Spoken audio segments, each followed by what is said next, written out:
İyi akşamlar sayın seyirciler. Kürtçe'de ben söyleyeyim. Beraber bixer, temaşavanın heja. Bugün yeni bir programla sizinle birlikteyiz. Bugünkü programımızın konusu Selçuklular ve Hasan Sabah Hareketi. Hasan Sabah Hareketi İsmaili olarak bilinir. Bu konuda değerli yazar, gazeteci Sayın Faik Bulut abimizle e, konuşacağız. Gek Faik, hoş geldiniz. Hoş bulduk. Teşekkür ederim. İyi yayınlar. Yani çapemeniye baştır lazım. Bu Evar Baş, bu Guhdari Kur'dan. Bu iyi akşamlarda zaten Türkçe dinleyiz, Evet, Türkçe dinleyenler için. evet. İyi akşamlar. Faik, Kek Faik Bulut, çoğu izleyicinin Çarpel Medya'daki izleyen arkadaşların da, dostların da bildiği bir yazar. Kendisi 68 kuşağından, biz 78 kuşağına dahiliz. Aynı zamanda Arapça konusunda sayılı Arapça bilenlerden bu çeşitli kitapları var. Çeşitli konularda yazılmış. Aynı zamanda Hasan Sabah Hareketi konusunda da yazılmış bir kitabı var. Kek Faiz, siz Farsça da biliyor muydunuz? Yani Farsça yüzde, yani okumayı yazmayı öyle diyeyim, yazma değil de okumayı ve anlamayı %80 oranında anlıyorum. Fakat tabii konuşma kendi kendime öğrendiğim için konuşma pratik, yani biraz zahmetli. Yoksa Evet. anlıyorum. Kitaplara baktığımda şeyini anlıyorum. Dolayısıyla Farsça kaynaklardan da çok sayıda yararlanıyorum. Evet, ben çünkü gördüm Farsça kaynaklardan yararlanıyorsunuz. Bir de kitaplarınızla ilgili bilgi verebilir misiniz? Kısaca birkaç bugüne kadar yazdığınız kitaplarla ilgili. Evet, yani Evet. tabii 36 kitap yazdım ama sonuncusu henüz şey etmedi. Yani ilki Filistin, benim o Filistin 68 kuşağı olarak Filistin'e gittiğimizde, Filistin derken işte Suriye, Lübnan, Filistinlere falan gittiğimizde deniz gezmişlerle birlikte o dönem, yani onunla değil kişi olarak ama o dönemde beraber gittiğimizde onu ilişkin anılarımı attım. İlk kitabım budur. 92'de yayınlandı. Son kitabım Şah İsmail ama henüz çıkmadı. Sanıyorum sonbahara ancak çıkar. O bitirdim de. O da çok yani bilinen dışında bir Şah İsmail profili çıktı. Çok da özellikle bu e, Türkmen, Aleviler Türkmendir, Türktür falan tezini de çürüten bir şey var orada. Tez de var. Yani o çok sayıda Kürt aşiretinin de Şah İsmail'e gittiği, Erdebil'e gittiği vesaire var. Hatta Şah İsmail'i saklayan, yani ölümden saklayan, evinde gizleyen bir Elbistanlı bir kadın da var. Yani kızılbaş bir kadın. Öyle bir ilginç bir şey. 36 kitap. Özeti, diyelim ki 1/3 şeydir, Kürt meselesi üzerine, 1/3 Alevilikle ilgili meseleler üzerine, bir kısmı İslam tarihi üzerine. Bu Hasan Sabah, zaten bunu Aleviliğin bir parçası sayıyorum. Bu Hasan Sabah kitabı genişletilmiş şekliyle bu kitaptır. Burada hani Emin Maluf'un veya diğerlerinin yazdığı, İslam tarihçilerin yazdığı yanlışlar falan var. Bu yanlışların hepsini burada çürüten bir kitaptan bahsediyoruz. Yine Hasan Sabah'a önceleyen bir kitap var. Bu Karmatiler diye geçer. Onlar da Aleviliğin bir kolu. Hatta çok radikal, komünal bir kolu. Belki de Türkiye'de hakikat Alevileri diyebileceğimiz şeyin öncüleri Bedrettincilerle, Şeyh Bedrettincilerle bu Sarız, Elbistan, Sivas'ın belli yörelerindeki hakikat Alevileri dediğimiz şeyin öncüleri bunlar. Öncülleri. Öyle söyleyeyim. Evet. Onun dışında Orta Doğu üzerine var. İslam üzerine var.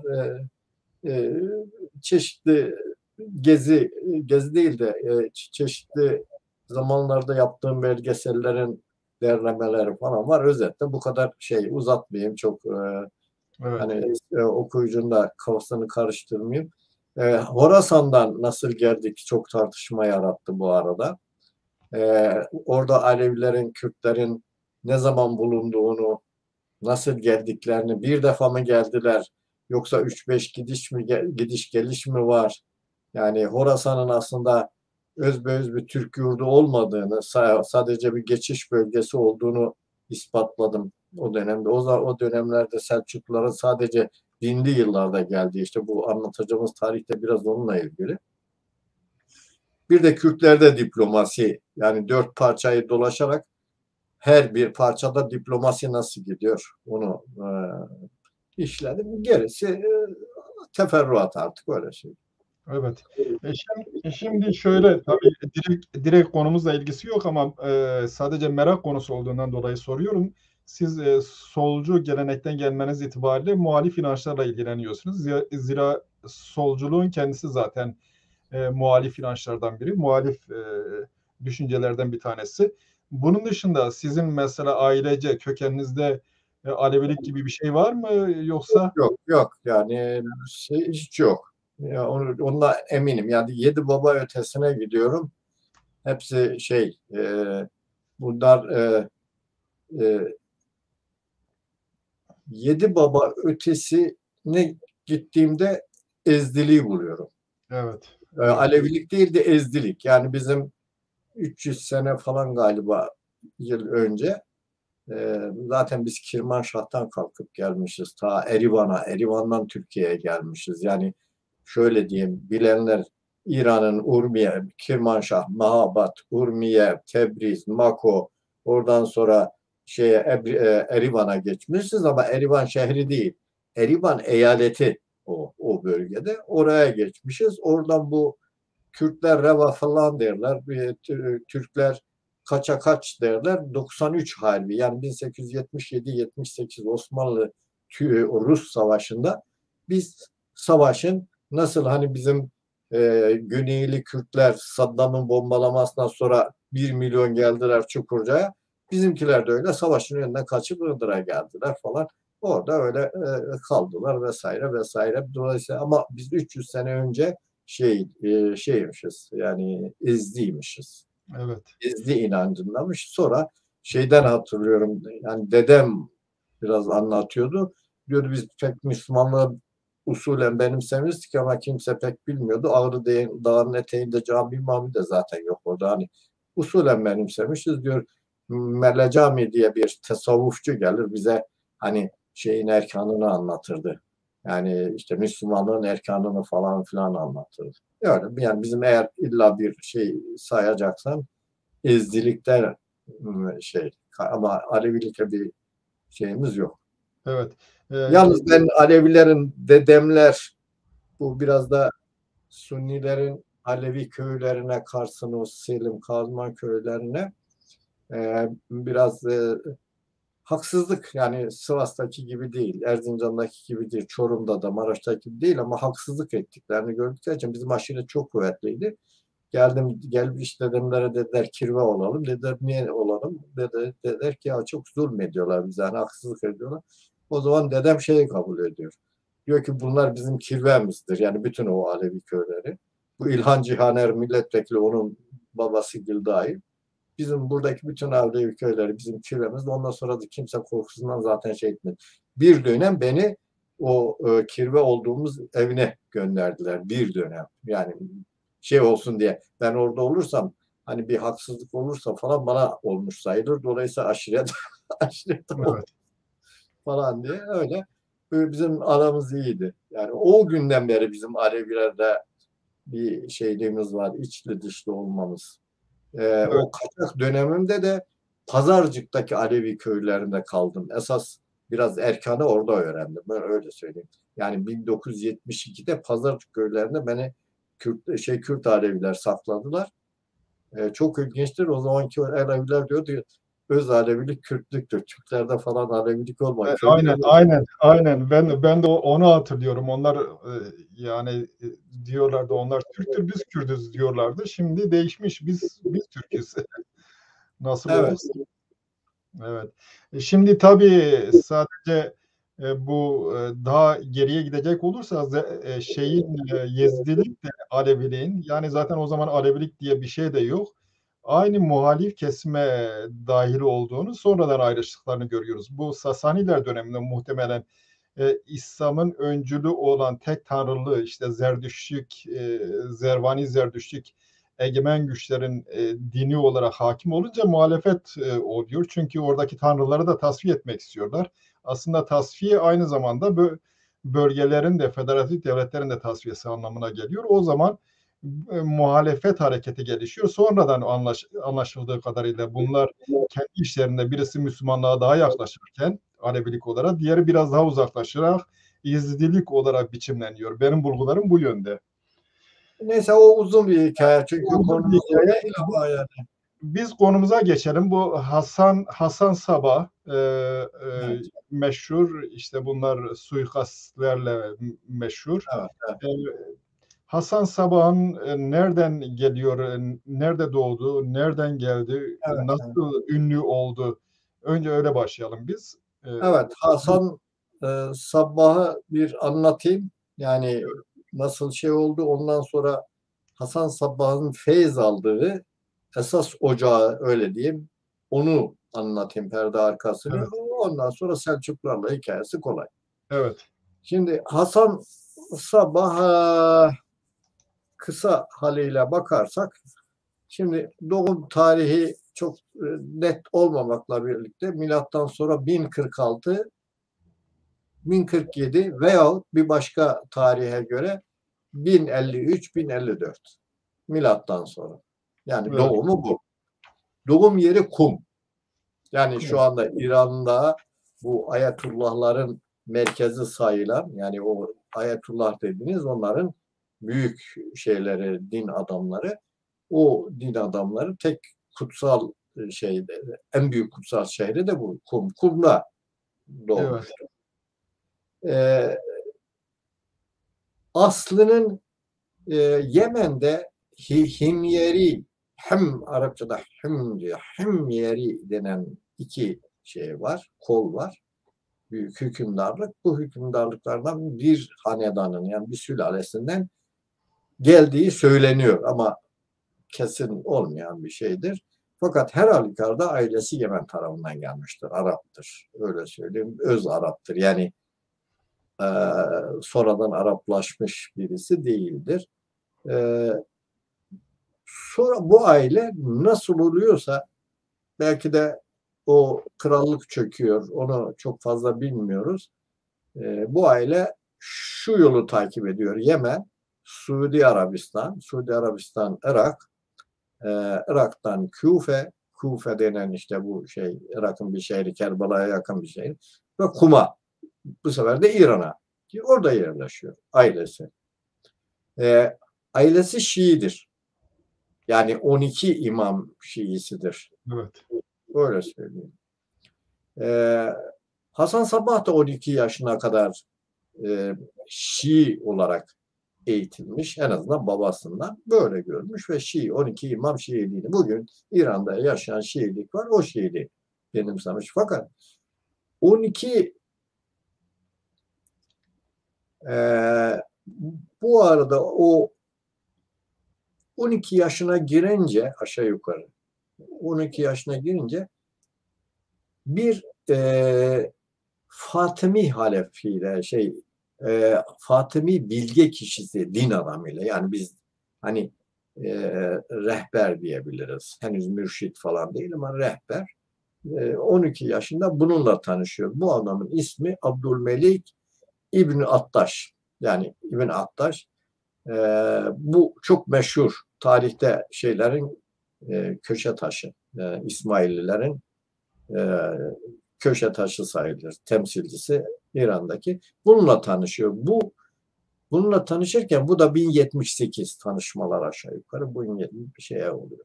Bu tanışmaları sırasında bakıyor ki Şiilik uzlaşmacılık, Şiilik tutuculuk, Şiilik gericilik, Şiilik aynı zamanda mücadele değil, yani İslam şeriatına daha yakın olan sadece 12 imam üzerinden o işi götüren bir mezhep. Burada iş yok, burada radikal bir anlayış yok, burada batınilik yok, burada düz hesap var. Onu bakıyor ve bu İbn Attaş bunu deyim yerindeyse ikna ediyor.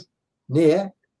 Fatimilerin izinden giden İsmaililik aslında Fatimilerin benimsediği İsmaililik şeyinin çok radikal olduğunu, devrimci olduğunu, o günkü hesaplara göre söylüyorum, devrimci olduğunu, düzen karşıtı olduğunu, tam batıni olduğunu, zaten İsmail'in bir diğer ismi de batıniliktir. Yani çok özdeşleşmiş. Hele Hasan Sabbah'la iyice özdeşleşmiştir bu isim.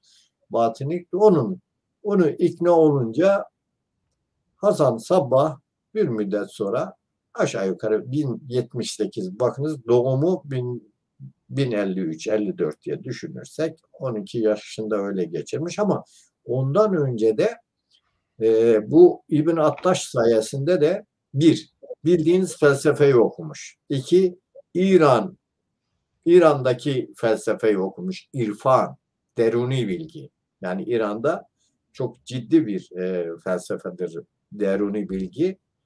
Ona irfan derler. 2, 3 kelam okumuş. Kelam da Ortodoks İslam'ın şeyidir, inançları izah eden felsefesi. Yani dini felsefe, kelam.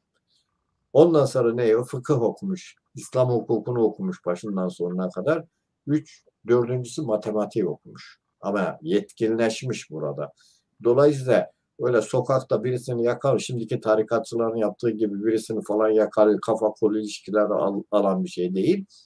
Yani temeli olan bir altyapısı olan birisinden bahsediyoruz. 1078'de Fatimi Devleti'ne gönderiyor.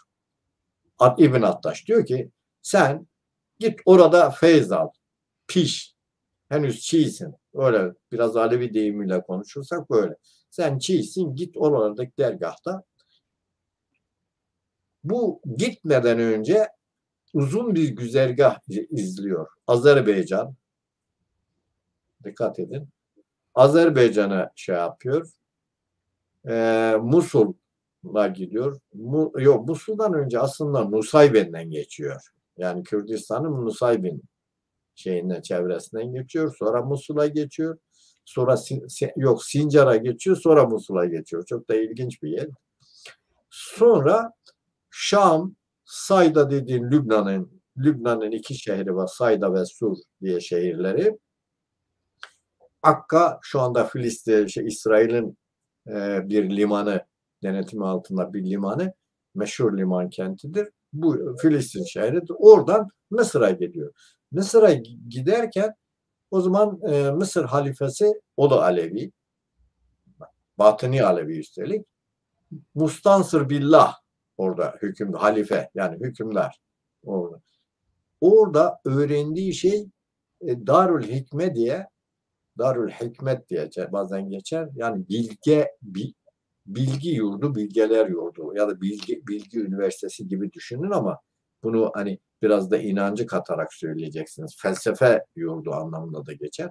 Bugün El-Ezher olmuş. Yani Sünnilerin El-Ezher diye dünyanın ilk üniversitesi dedikleri El-Ezher aslında kurucular Fatimiler, Aleviler. Bunu da bilgi yurdu olarak kurmuşlar. Darül Hikmet, yani batıniliğin okulu. Evet. Sadece bir iki cümleyle bu zahirilikle batınilik arasındaki farkı açıklasak belki. Yani zahir Arapçada zahara, zuhur etme diye geçer. Zahir görünen, gözle görünen. Gözle görünen. Şimdi burada da diyelim ki bir kelimeyi görüyorsun değil mi? Yani şurada bir yazı görüyorsun. Nedir? Bu yazı zahirdir. Görüntüdür bu yazı. Ama batın onun iç anlamı, iç kısmı. Fakat bunu tabii bedenle dersen zahir benim yüzümdür. Batın benim diyelim ki iç organlarımda ama tabii iç organlar olarak düşünmüyoruz biz. Yani Ortodoks Sünnilikte ya da Hristiyanlıkta aynı şey ya da Yahudilikte ya da Konfüçyüs'te hangi dini alırsan al, Zerdüştçülükte de öyle oldu. Zahire önem verdiler. Yani kitapta yazılan değişmez kutsal metinlere. Burada ne yazılırsa oldu. Kardeşim ondan ötesi yok. Ama batın öyle değil. Onu çok boyutlu düşünüyor. Acaba bu kelimenin iç anlamı nedir? Evet. Talil ve psikoloji. Evet. Sembolü nedir? Neyi sembolize eder? Neye vurgu yapar? Bu kelimenin içinde ne var? Onu kendine göre de yorumlayarak, dünya felsefesine göre yorumlayarak dolayısıyla şeyde Ortodoks herhangi bir dinden bütün batın öyle ayrılır. Bu Firavun döneminde de varmış, Herodot'un tarihinde de var. Yani eski Yunan felsefesinde de zahir ve batın var. Çünkü iç anlam esastır. Zahir görünüştür. Evet. Evet. Teşekkür ederim. Portakalın kabuğu zahirdir. Portakalın içi özü batındır. O Batın. işte batınla alakası şu. Tanrı diyor, Tanrı bir diyelim ki Ortodoks bir dindeki sadece Sünniler için geçerli değildir. Farklıdır Tanrı anlayışı, Allah anlayışı ama batında farklıdır. Hac diyelim ki Ortodoks şeydeki işte gidersin Kabe'yi dolaşırsın, tavaf edersin, gelirsin hacdır. Ama batın öyle değildir. Yani hani Hacı Bektaş Veli'nin dediği gibi yani keramet Mekke'de hacda değildir, keramet şeyde sacda değildir diye şeyde baştadır der. İşte başta yani sen onu düşünüyorsan böyle batınla şeyin arası birisi öz, diğerisi şekil. Şekil, evet. Biçim. Evet. Evet. Ha, dolayısıyla batıniliği öğreniyor orada. Yani El-Ezher denen bugün Kahire'de El-Ezher Üniversitesi dünyanın ilk ya Müslüman dünyasının ilk üniversitesi deniliyor doğru ama Müslüman dünyasından gene sanki şey anlaşılan şey Sunni Müslüman dünyası tersine Batinilerin kurduğu ilk bilgi evidir. Sonradan Selahaddin Eyyubi vasıtasıyla Fatimiler devrilince orası şeye dönüştürüyor. Sunni evine hani bir şey gibi. Gidersin Ateşgede'yi şey dersin onu camiye çevirirsin onun gibi bir şey. Ayrıca bu Mısır'daki Batiniliğin kurucuları da İraniler esas olarak. Yani onu şimdi anlatacağım. Evet. Kısacası bir Hasan Sabah'ı tamamlayayım Evet. Alabutak'ta. Yani kısacası orada bayağı şey yapıyor. Yani çiğ giriyor, pişmiş çıkıyor. Hani Alevi deyimle söylersek. Yani henüz acemi, çok fazla şey bilmeyen, geç Hasan Sabah çok biliyormuş ama çok fazla şey bilmeyen ama işin hakikatıdır, marifetidir, şeriatıdır. Bunları çok fazla 4 kapıyı 40 makamı çok daha önceden evet biçimsel olarak biliyordu. Şimdi özüne, künhüne vardı. Yani el şeyiyle varınca oradan dolu dolu çıkıyor.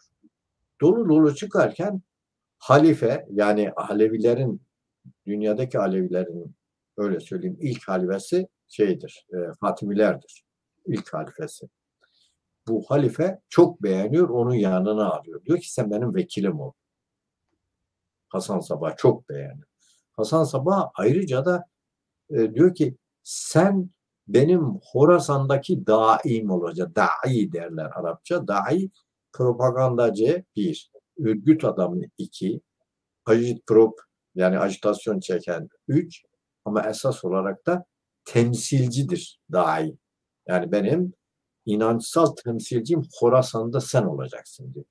Onun için yani bazılarının özellikle kendini böyle artık Alevilik Türklüktür diyenlerin bir defa şeyine nokta koyuyor. İddiasına nokta koyuyor, çürütüyor. Hasan Sabah 1071'ler düşünebiliyor musun? Dikkat edin. Hasan Sabah 1070'lerde falan Horasan'a dahi gidiyor. Demek ki Horasan'a Aleviliği götürenlerden önemli bir kişi Hasan Sabah'tır. Orada da örgütlüyor. 3 sene İran'da gezmediği ve örgütlemediği yer kalmıyor Hasan Sabah'ın. Bu bakımdan şeyi efendim yok efendim biz şuradan gittik buradan geldik falan değil. Fatimiler onlarca misyoner yani Hristiyanlıktan misyoner ama şeylere dahi derler. Davetçi yani inanca, batıniliğe, örgütlemeye davet eden kişi dahi derler. Anadolu üzerinden onlarca dahi oraya misyoner göndermişlerdir ve orada Horasan'ı ilk Aleviliğinin ilk tohumlarını belki de onlar atmışlardır. Yani bu bence ilginç bir şey. Ve Hasan Sabah da onlardan birisidir. Evet. 3 sene de İran'ı enine uzunla hem şey yapıyor, 9 sene İran'da enine uzunla İran'da faaliyet gösteriyor. Biz bugünkü deyimle söylesek şeydir, hani talip topluyor, bilinçlendiriyor dergahında. Bugünkü siyasi deyimle söylersek örgüt elemanı topluyor. Kendi örgütüne adam şey diyor, kaydetmiyor ama kazanıyor, taraftar kazanıyor. 9 sene. Sonra Gilan ve Mazandaran, yani Hazar Denizi'nin güneyinde, bugün Alamut Kalesi denilen yerde 3 sene de orada çalışıyor. Niye çalışıyor? Çünkü Gilan denen bölgesine, Mazandaran bugün şeydir, Taberistan diye geçer. Taberistan denen bölgede eskiden ve Hazreti Hasan'ın torunlarından birisi gidip orada bir beylik kuruyor 848'de. 848'de Taberistan. Zeydi Beyliği. Zeydi inancına dayalı. Zeydi inancı da Aleviliğin farklı bir koludur ama onlar Alevilikten, genel Alevi dedim, Ehl-i Beyt koluna söylüyorum. Oradan, fakat onların şeyi şudur, tebelle ve teberra yoktur. Yani onlar derler ki evet 4 halife de haktır. Yani malum Ömer, Ebubekir, Ömer, Ali, Osman, Ali, bunlar 4 de haktır. Ama Ali eftaldır. Yani bir parmak üstündür. Halbuki bilirsiniz ki yani Türkiye'de Anadolu Alevilerinde olsun, ister Dürzi dediğimiz kolunda olsun, genel Aleviliğin, ister İsmaililiğin olsun, bunlar şeyi kabul etmezler. Yani 4 halifeyi kabul etmezler.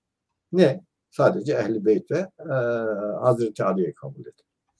Buradan işte gidiyor, onları da örgütlüyor Hasan Sabah. Yani Taberistan'daki o Hazreti Hasan'ın torunlarını da örgütleyerek sonra bu Alamut Kalesi'nde 3 yıl çalışıyor ve Gilan bölgesinde de çalışıyor ve ondan sonra, çünkü oradaki halk Sunni Müslümanlığı asla ve asla kabul etmedi. Hep Batınilikte devam etti. Yani Dersimlerin bir kısmı der ki işte biz efendim farklı bir şeyiz, şuyuz, milletiz, şuradan geldik, buradan geldik, doğru değil. Aslında Gilan bölgesinde zaten oldum olası şeyler vardı. Yani İslam'a baş kaldıran, İslam yönetimine, İslam hükmüne, Ortodoks İslam'a baş kaldıran insanlar vardı. Kaldı ki şey de doğru değil. Dersimlerin biz işte Gilan bölgesinden geldik. Dolayısıyla biz Kürtlerden ayrıyız demeleri de yanlıştır. Şeye bakın, sen İngilizce biliyorsun ya da okuyucularımız, şu anda dinleyicilerimiz muhtemelen. Britannica diye bir şeyde, ansiklopediye bakın. Derler ki şeyler, bu Dersimlerin bir kısmı için söyler. Der ki bunlar Fırat'la Dicle'nin Elazığ bölgesinde havzasından gitmeler Gilan'a. Konuyu dağıtmadan buraya geliyorum. Orada işte Alamut Kalesi'ni alıyor. Alamut Kalesi'ni bir kısmı der ki parayla aldılar, şu kadar parayla. Bir kısmı diyor işte Kandır'da aldılar. Bir kısmı şey. Her halükarda Hasan Sabah o kalenin muhafızlarının hepsini örgütlemişti ve kendi taraftarı yapmıştı. Dolayısıyla şeyin de o zaman o hükümdarın, yani kalenin hükümdarın yanına da gidince bir müddete çalışıyor. Sonra günü vakti zamanı gelince hükümdara diyor ki sen hükümdar değilsin artık diyor. Burası benimdir. Nasıl senindir? Vallahi diyor ki istersen dene. Hemen orada bütün o askerler zaten Hasan Sabah'ın taraftarı ve orada ilk defa Alamut Kalesi devletini kurmuş oluyor ama bu Alamut Kalesi tek başına bir kale devlet değildir. O evet bir site, yani site kaledir ama buna bağlı olarak Hasan Sabbah ve temsilcileri, talipleri İran'ın, Irak'ın, Anadolu'da pek yok, Suriye'nin toplamında 50 ayrı kale kurmuşlardır. 50 ayrı kale kurmuşlardır. Onu söylemiş olayım. İşte bu faaliyetleri Selçuklara biraz sonra geleceğim ama Selçuklara gelmeden önce iki noktaya çekmem lazım. Dikkatinizi çekmem lazım. Çünkü Hasan Sabbah böyle birden ortaya çıkmadı. Yani onu, arka planındaki bilgi neydi onu özellikle belirtmek isterim. 50 kale. Düşünün. Her tarafa da, her kale de bir şey. Yani kendi mıntıkasında hem dergah işlevi görüyor, hem ocak işlevi görüyor, hem de askeri çıkış alanı, hem de tabii hayatın sürmesi açısından bir komünal topluma yakın bir hayat tarzında orada yerleştiriyor. Bu çok önemlidir diye düşünüyorum. Şimdi burada peki Hasan Sabbah, yani sorunuz yoksa ben buradan Ben Hasan sadece bir iki şey ekleyeyim. Bu Mısır'daki Fatimi Kahire'deki yönetimden bahsettik. Ben Hudson, M.C. Hudson profesör. biliyorum, bende var, Türkçesi Evet, çevrilmiş. siz mutlaka öyle görünüyor. Kahire'de entelektüel liderlik diyordu İranilere aittir. Bir bu. İkincisi de şeyin mesela Hasan Sabbah ilk dönemlerde hareketin birinci adamı değil. Ondan önce Ahmet Ataş var. İşte biraz önce anlattım. Evet, Biraz önce anlattım. Şeyi dedim ya, Abdülmelik bin Attaş. evet. O Yani onun başına ne geliyor? Bu aynı kişi mi diye soracaktım. Çünkü derisi yüzülen bir Ahmet Ataş'tan bahsediliyor İsfahan'da. o konuda şey bilmiyorum ama yani teferruatı bilmiyorum. Muhtemelen yakalıyorlar onu sonradan zaten. Yani Evet. Selçuklular onu yakalayıp öldürüyorlar. Onu biliyorum. Hatta bildiğin, yanılmıyorsam eğer, Attaş bir ara, çünkü bunun hocası olduğu için Hasan Sabbah bu kale devletleri falan kururken Bin Attaş'ı bir yere temsilci, yani biz ne diye, vali diyelim. Vali tayin ediyor. İşte o arada Selçuklular muhtemelen o kalelerden birisini basarken onu da katletmiş oluyorlar. Anlatabildim mi? Yani muhtemelen de böyle olması lazım. Yani İsfahan'da büyük bir katliam oluyor yalnız. Ya o daha sonra, evet, daha Sürekli. sonra Evet. bir şeye. Evet. Şimdi buradan peki bu Hasan Sabbah'ın feyz aldığı kaynak neydi? Ona biraz vurgu yaparak iki şeye gideceğim. Ha, birisi e, Hasan Sabbah'a, yani bu yine e, İsmaililik, işte 12 imamdan farklı olarak İmam Cafer'in oğlu İsmail var. Muhammed İsmail bilmem ne diye geçer. Evet. Ha, Evet. İsmail o dönemde batini akımların etkisinde kalıyor. Yani o terbiyeyle yetişiyor ama babasından gizli olarak. İmam, 6. İmam Cafer'in oğlu. Büyük oğlu. İmam Cafer başlangıçta bunu kendi yerine tayin ediyor, imam. Fakat bakıyor ki e, hiç onun görüşleri İmam Cafer'in görüşleri değil. Çünkü İmam Cafer'in görüşleri aslında Şiilik. Yani yani Aleviler inanç açısından İmam Cafer'e inanabilirler. Buna hiçbir şey diyemiyorum ama İmam Cafer'in görüşlerinize baktığınız zaman Sunni, Ortodoks görüşleri çok yakın, tutucu, bağnaz, dogmatik görüşlerdir. E, Oğlan, yani İsmail, büyük oğul, bir hareket var. Onu Hattabiler diye geçer. Uzun, yani o kadar uzatmayayım. Evet. Dinleyici onu çok fazla şey etmeyebilir. Yani çok radikal bir devrimci hareketin etkisinde kalıyor. Ve tümüyle İslam'a da, yani Sunni İslam'a, Ortodoks İslam'a da cepheden karşı bir hareket bunlar. Benim bildiğim de Hattabiler diye geçer. Hattabiler, oduncular yani. Hmm. Yani oduncular hareketi falan diye geçer benim bildiğim kadar. Ve babası bakıyor ki oğlu, şey gibi düşün, bir aile düşünün. Babası hani mazbut bir aile reisi yetiştirmek istiyor. Oğlu gidiyor devrimci oluyor. Düşünebiliyor musun? Radikal bir devrimci oluyor. Öyle düşünün biraz. İmam Cafer o oğlunu azlediyor. Onun yerine işte Musa Kazım'ı, yani küçük oğlu Musa Kazım'ı şey diyor, imam tanıyor, halife, ki bu da işte 7. imam.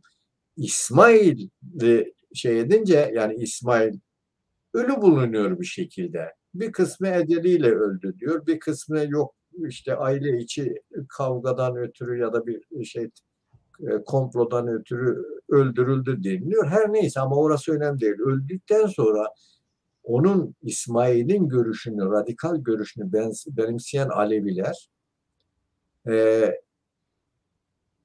ayrılıyorlar. 6. imamdan sonra 12. imamdan 12 imam yolundan ayrılıyorlar. 7 imamlar diye geçer bunlara. Evet. Çünkü İsmail 7 imam, 7. imamdır. Onun. İşte bunlar giderek devrimci hareket, sürekli sisteme karşı mücadele eden, sistem kabul etmeyen, onun adaletsizliğine eden, Mehdi'nin izinden giderek işte devrim yapmayı, bugünkü deyimle diyorum devrim, aslında sistemi devirmeyi düşünen bir hareket olarak yola çıkıyor. Nitekim de fakat bunlar İran'dır çoğu. Onu da söylemiş olayım. Bunlar da çoğu İranlıdır. Bu İranlı olmaları hasebiyle Selçuklular değil ama ondan Abbasiler, bunlar çok sıkıştırıyorlar. Mesela 8. imamı sıkıştırıyorlar. Çünkü İsmaililiğin teorisyeni Ahmet el-Vafi'dir. Yani o İsmaillik mezhebinin kurucusu, teorisyeni odur. Bu da İsmail bin Şakir diye İsmail'in oğlu, işte 7. imam İsmail'in oğlundan el alıyor. Ondan sonra 9. imam, uzun isimleri var. 10. imam, bu da devam ediyor. 11. imam gayip imam. Şeydeki gibi 12 imamlıkta olduğu gayip imam. Yani gaybı görünmüyor. Gizlenmiş, kendini gizleyen Mehdi. İsmi ne? Ubeydullah el-Mehdi. Meğer bu Ubeydullah Mehdi'yi Abbasiler keşfediyorlar. Yani ortaya illegal. Onu keşfediyorlar, buluyorlar yani. İzini sürüyor, buluyorlar. Bakıyor kendisi öldürülecek. Buradan Ubeydullah olduğu gibi kaçıyor. İran'da duruyor. İran'dan kaçıyor Suriye'de Selemiye diye bir şehir var. Selemiye nerede biliyor musunuz? Aşağı yukarı bugün çok hani Rojava meselesi çıktığı için iyi bilirsiniz. O Rakka falan var ya, Rakka şehri, hani biz dönem IŞİD'cilerin oldu. Halep'le Rakka arasında ama Rakka'ya daha yakın bir şehirdir Selemiye. İşte bu Ubeydullah'ın babası burada gizleniyor. Bir tüccar kızına. Kendisi de. Babası ölünce Ubeydullah el-Mehdi. Sonradan o tüccar kılığında bakıyorlar. Abbasiler orada da keşfettiler ama orada bayağı örgütleniyor. Aslında İsmail'in çıkış noktası odur. Hasan Sabbah'ın hareketine temelini atanlardı onlar. Çıkıyor ta gidiyor.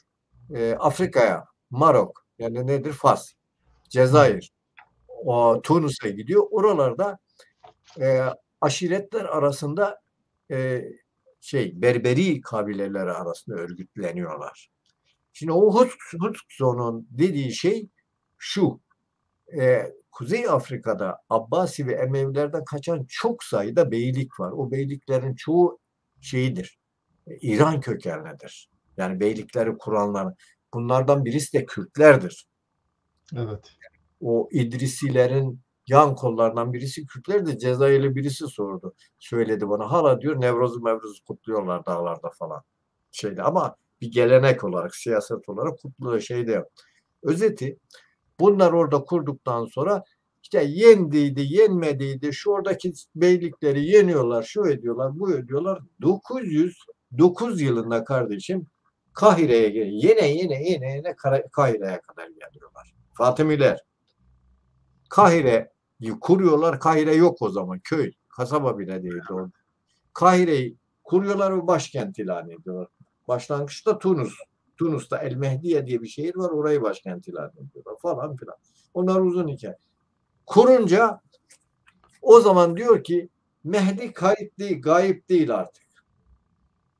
Mehdi indi, benim Mehdi.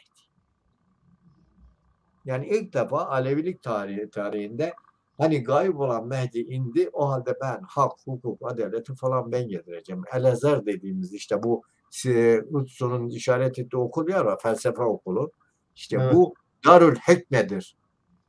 Bunun bugün El-Ezer, yani Sunnilerin Üniversitesine, İlahiyat Fakültesi hatta Şeriat Fakültesine dönüştürmüş. Darülhikme'dir. Darülhikme'yi kuruyor, orada kadro yetiştiriyor. Kadroyu şey gibi anlayacaksın. Hani Erdebil tekkesine giderdi, ders mers alırlardı ya da bir mürşidin dergahına gidersin ya da hatırlıyorsan yani Kantarma dedelerine gider, bir Alevi talipler gider orada hani feyiz alırlar, ders alırlar. Ders derken şeyden yani usul erkan öğrenirler. Bunun gibi şey düşüneceksin ama çok geniş. Dünyanın her tarafından geliyor. Ve Horasan dahil, Anadolu dahil henüz Alevilerin olmadığı yani bugünkü Kızılbaş Alevilerin olmadığı dönemde bunlar Anadolu'yu da Horasan'ı da İran'ın önemli kısımlarında örgütlüyorlar. Ehl-i Beyt önderliğinde ama batınilik temelinde örgütlüyorlar. Evet. Bu hemen yanı başında aynı dönemde bak çok ilginç. Taberistan'dan bahsettik. Yani Hazreti Hasan'ın oğulları, torunları bir Taberistan'da bir beylik kuruyorlar. İlkin komünale yakın, Alevi beyliğine yakın ama sonradan dönüyor Sunni İslam'dan çok etkileniyor ama bir de Karmatiler çıkıyor. Karmatiler bugünkü Basra, Irak, Suriye özellikle Basra'ya çok yakın bölgede İslam ansiklopedistleri denen dünyanın ilk ansiklopedistleridir bunlar. Bilgi teorisi üzerine çalışıyorlar ve onlardan etkilenen ihvane onları yazanlar aslında. İhvan-ı safa, hıllan vefa yani ruhlarını arındırmış ve vefalı dostlar hareketi diye çıkıyor. Yani böyle der. Liderleri de Urfalı bir Kürt müydü? Ben öyle biliyorum. Yok ondan çok şey değilim. Emin değilim. Yani bizimkiler her şeyi Kürt yapar ama emin değilim. Ayrıca Evet. da olabilir. Yani çok da Evet. şey değil. Bence orada olan fikir önemli. Evet. Ama Kürtler önemli oranda bunun içinde yer almışlar. Bunu söylemiş olayım. Karmatiler tam bir köylü hareketi. Hamdan Karmat olduğu için liderleri Hamdan ismi Karmat soy ismi hani Marksistler falan gibi düşünün. Karmatiler diyorlar. Tam köylü hareketi ezilmiş, şey etmiş. Bu latifundalar vardı. Hatırlıyor musunuz şeyde Güney Amerika'da büyük çiftlik Arap şeyhlerin hepsi büyük çiftlik sahipleri bu Şattül Arap yani Dicle'yi, Fırat'ın Basra'ya aktığı bölgeler bütün Sevat bölgesi diyor oralar köylerin canını okuyorlar böyle şey. Köle. İşte bu Handan Karmat bunları örgütlüyor. 878-890 yıllarıdır bu. Örgütleyince tam bir köylü isyan hareketi ortaya çıkıyor. Baba İlyas hareketi gibi düşüneceksin ama ondan daha geniş. Baba İshak hareketi diye gibi düşüneceksin. Yani okuyucu dinleyicilerimiz biraz ona vakıf olsunlar diye söylüyorum. Benzetme yapıyorum. O böyle başlatınca tam isyan hareketi. Abeslerin canına okuyorlar. Ama o öldükten sonra yerine Süleyman bin Cennabi diye Behram bin Cennabi diye ki bu da İranlı. Çünkü baba ataları Mecusiydi onların eskiden. Evet. Süleyman bin Cennabi komünal bir devlet kuruyor. Toplum kuruyor daha doğrusu. Komünal bir toplum kuruyor. Aynı Türkiye'de hani Rıza şehrinin yani Aleviler arasında hala söylenir. Ne olduğu da pek kimse doğru tarif etmez. Rıza şehri aynı lokmayı paylaşacaksın. Ne kadar üretiyorsun, ürettiğin kadar üretirsin, tükettiğin kadar tüketirsin. Çocuklar hepimizindir. Yani analar babaları bellidir de yani çocukları bir tek ana bakmaz. Evet, toplum sorumluluk almalı çocuklar konusunda. Tabii yani mesela kreş gibi düşünün. Böyle evet. ana sırası gelen gelir çocuklara bakar vesaire öyle düşünün. Bazıları yanlış anlıyor. Biz diyoruz hani analar çocukların anasıdır falan derken manevi anasıdır. Onu emziriyor, onu bilmem ne yapıyor vesaire. Bunu Nasır-ı Husrev yani İsmaililerin, Hasan Sabbahçıların hala Tacikistan'da çok kutsanır. Tacikistan ve Türkmenistan taraflarında Hacı Bektaş'ı Veli neyse burada Anadolu'da o Nasır-ı Husrev de öyle bir adam. Hala kutsuyorlar onu. Kutsal bir varlık gibi şey. Bu gelmiş görmüş kitaplarında yazıyor bu şeyi. Yani ortakçı toplumu, toplumcu bir hareketi görüyor. Abu Tahir Cennabi iyice onun oğlu. Yani Süleyman Cennabi akımlar yapıyor. Abbasileri sıkıştırıyor, kendine bir beylik kuruyor. Fakat Tahir, yani Ebu Tahir Cennabi, onun oğlu, iyice bir radikal bir yere varıyor. Ne yapıyor? Kabe'yi basıyor. Kabe'nin üstüne çıkıyor. Orada Tanrı'ya meydan okuyor. Yani varsa gücün gel vesaire diyor. Orada da Karataş var ya, Hacerül Esvad'ı alıp getiriyor kendi bölgesine. 20 Evet. yıl kendi bölgesinde saklıyor falan. Sonra anlaşma Abbasiler, oluyor tabii, evet. hac turizminden para geliri azalınca Abbasiler bu sefer uydurma bir yere, Kabe budur, taş budur falan diye uydurma bir yere koyuyorlar vesaire. Bunu uzatmayayım. Ama Evet. esas toplumcu hareket burada. Yani bu da bugün Bahreyn diye, Basra ile Bahreyn diye bildiğimiz Lahsa diye bir şehir var Bahreyn'de. Lahsa dediğimiz şehir, orada toplum. Bu 150 sene aşağı yukarı devam ediyor. Yaşamaya devam ediyor. 150 sene. Yani Şeyh Bedrettin'in hayal ettiği toplum tasavvuru hem ondan aşağı yukarı bir 1100'lü yıllar falan diye düşünürsen, aşağı yukarı Bedrettin 1200'ler 1400'lerde orada çıkıyordu. Yani 300 sene, 250-300 sene önce, Bedrettin'den önce bunlar sadece hayal etmiyorlar, hayata geçiyor. İşte bu Yalnız abi onların da siyah köleleri var, öyle yazılıyor. yok. O Demişler. zenciler başka. O zenciler başka. Zenciler Ama varmış. şunu, ya Evet, zenci ayaklamalar da başka. O evet, farklı. Fakat şu olabilir. Yani bütün biz komünal deyince tabii ideal bir komünal toplumdan bahsetmiyor. Ortaca nihayeti. Yani belki de vardır hani 2 tane 3 evet, tane zenci uşağı, kölesi, hizmetçisi. Bunu bir şey söyleyemem. Ama insana bakışları önemli. Yani insan en değerlidir. İnsan kardeştir, eşittir. Mülk Allah'ın ise o zaman herkesindir. Tek bir kişiye mal edilen. Sen buraya bakacaksın, işin bu tarafına evet, bak. evet. Bunu Şimdi da böyle bitirdikten sonra işte Hasan Sabbah'ın feyiz aldığı ideoloji, erkan, hakikat alevini buradan geliyor. Yani Hasan Sabbah 2 yerden kaynaklanıyordu. Fatımiler 1, Karmatiler 2. Hasan Sabbah'ın geri kısmı Nizamül Mülk'te. Yani bu sadece Nizamül Mülk değil, Selçukluların bütün hükümdarları. Tabii kendileri için büyük tehlike sayıyorlar. Hasan Sabbah aslında barışçıl bir insan. Yani kalelerde üretimle uğraşıyor. Bilmem neyle uğraşıyor. Karısıyla kızını da gönderiyor tarlaya, diğerleriyle birlikte çalışıyor.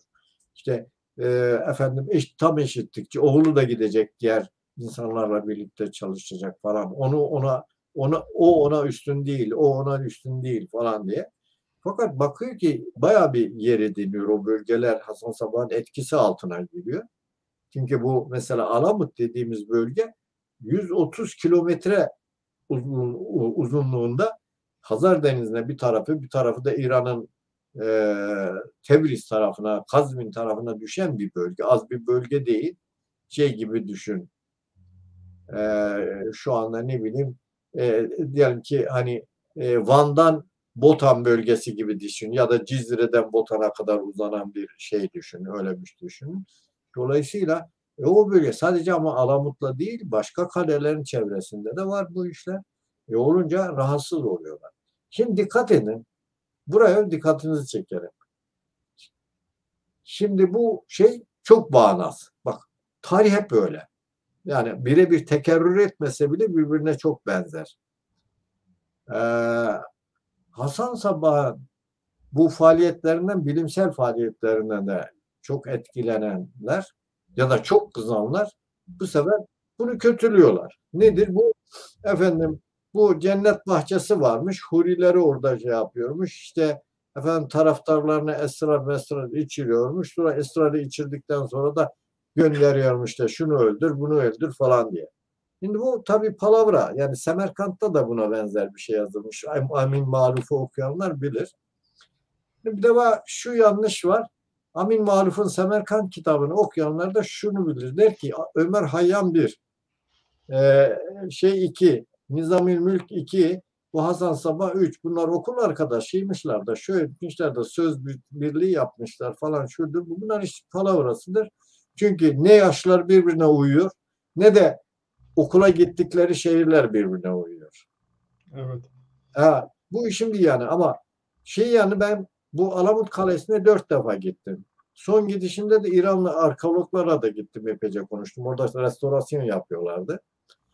Şimdi orada ne bahçe, has bahçe olacak hal var, ne böyle hurilerin fingirdeyip orada dans edip bilmem has bahçede gezinecek şeyleri var. Hiçbir şey yok. Yani kaldı ki Hasan Sabbah bırak yani haşiş içirmeyi, yani afyon, yani biliyorsun afyon ya da esrar içirmeyi bırak, oğlu şarap içti diye onu kırbaçlatan bir adamdır. Hatta ölüme diyorlar şey yapmış. Öyle bir şeyden bahsediliyor. Yani başka birisi bir nedenle birisini öldürdüğü için oğlunu ayrıca ölüme şey etti. Ama ben başka oğlundan bahsediyorum. Evet. Şimdi böyle bir şey. Ama çok bilgili. Çünkü yani onun kütüphanesinin kalanı bile Moğollar yaktı, biliyorsunuz. O kaleyi yakınca da kütüphanesini de yaktı. O bir Sunni, Moğolların bir veziri vardı. Sunni, unuttum ismini adam. O kurtarabildikleri bile bir hazine değerli. Bütün o Ortodoks alimleri, Sunni alimlerini çağırıyor. Diyor ki madem dini iyi biliyorsunuz gelin tartışalım. Hiç kimse gidip onlardan tartışamıyor. Evet. Yani mesela İbn Sina mesela Hasan Sabbahçı. Dikkat edin. Hallacı Mansur Karmatilerin örgütü adamıdır ama Basra'daki temsilcisidir Hasan Sabbah'ın. Yani bizde sadece sanki Hallacı Mansur işte Enel Hak demiş de onun için yüzülmüştü. Tersine o bölgedeki örgütleme alanı şeyleri. Bu aynı zamanda tabii İbn Arabi, gerçi Hallac sonraki dönemde İbn Arabi öne çıkıyor. O da İsmail'lerin yanında 18 sene kalmış. Çok.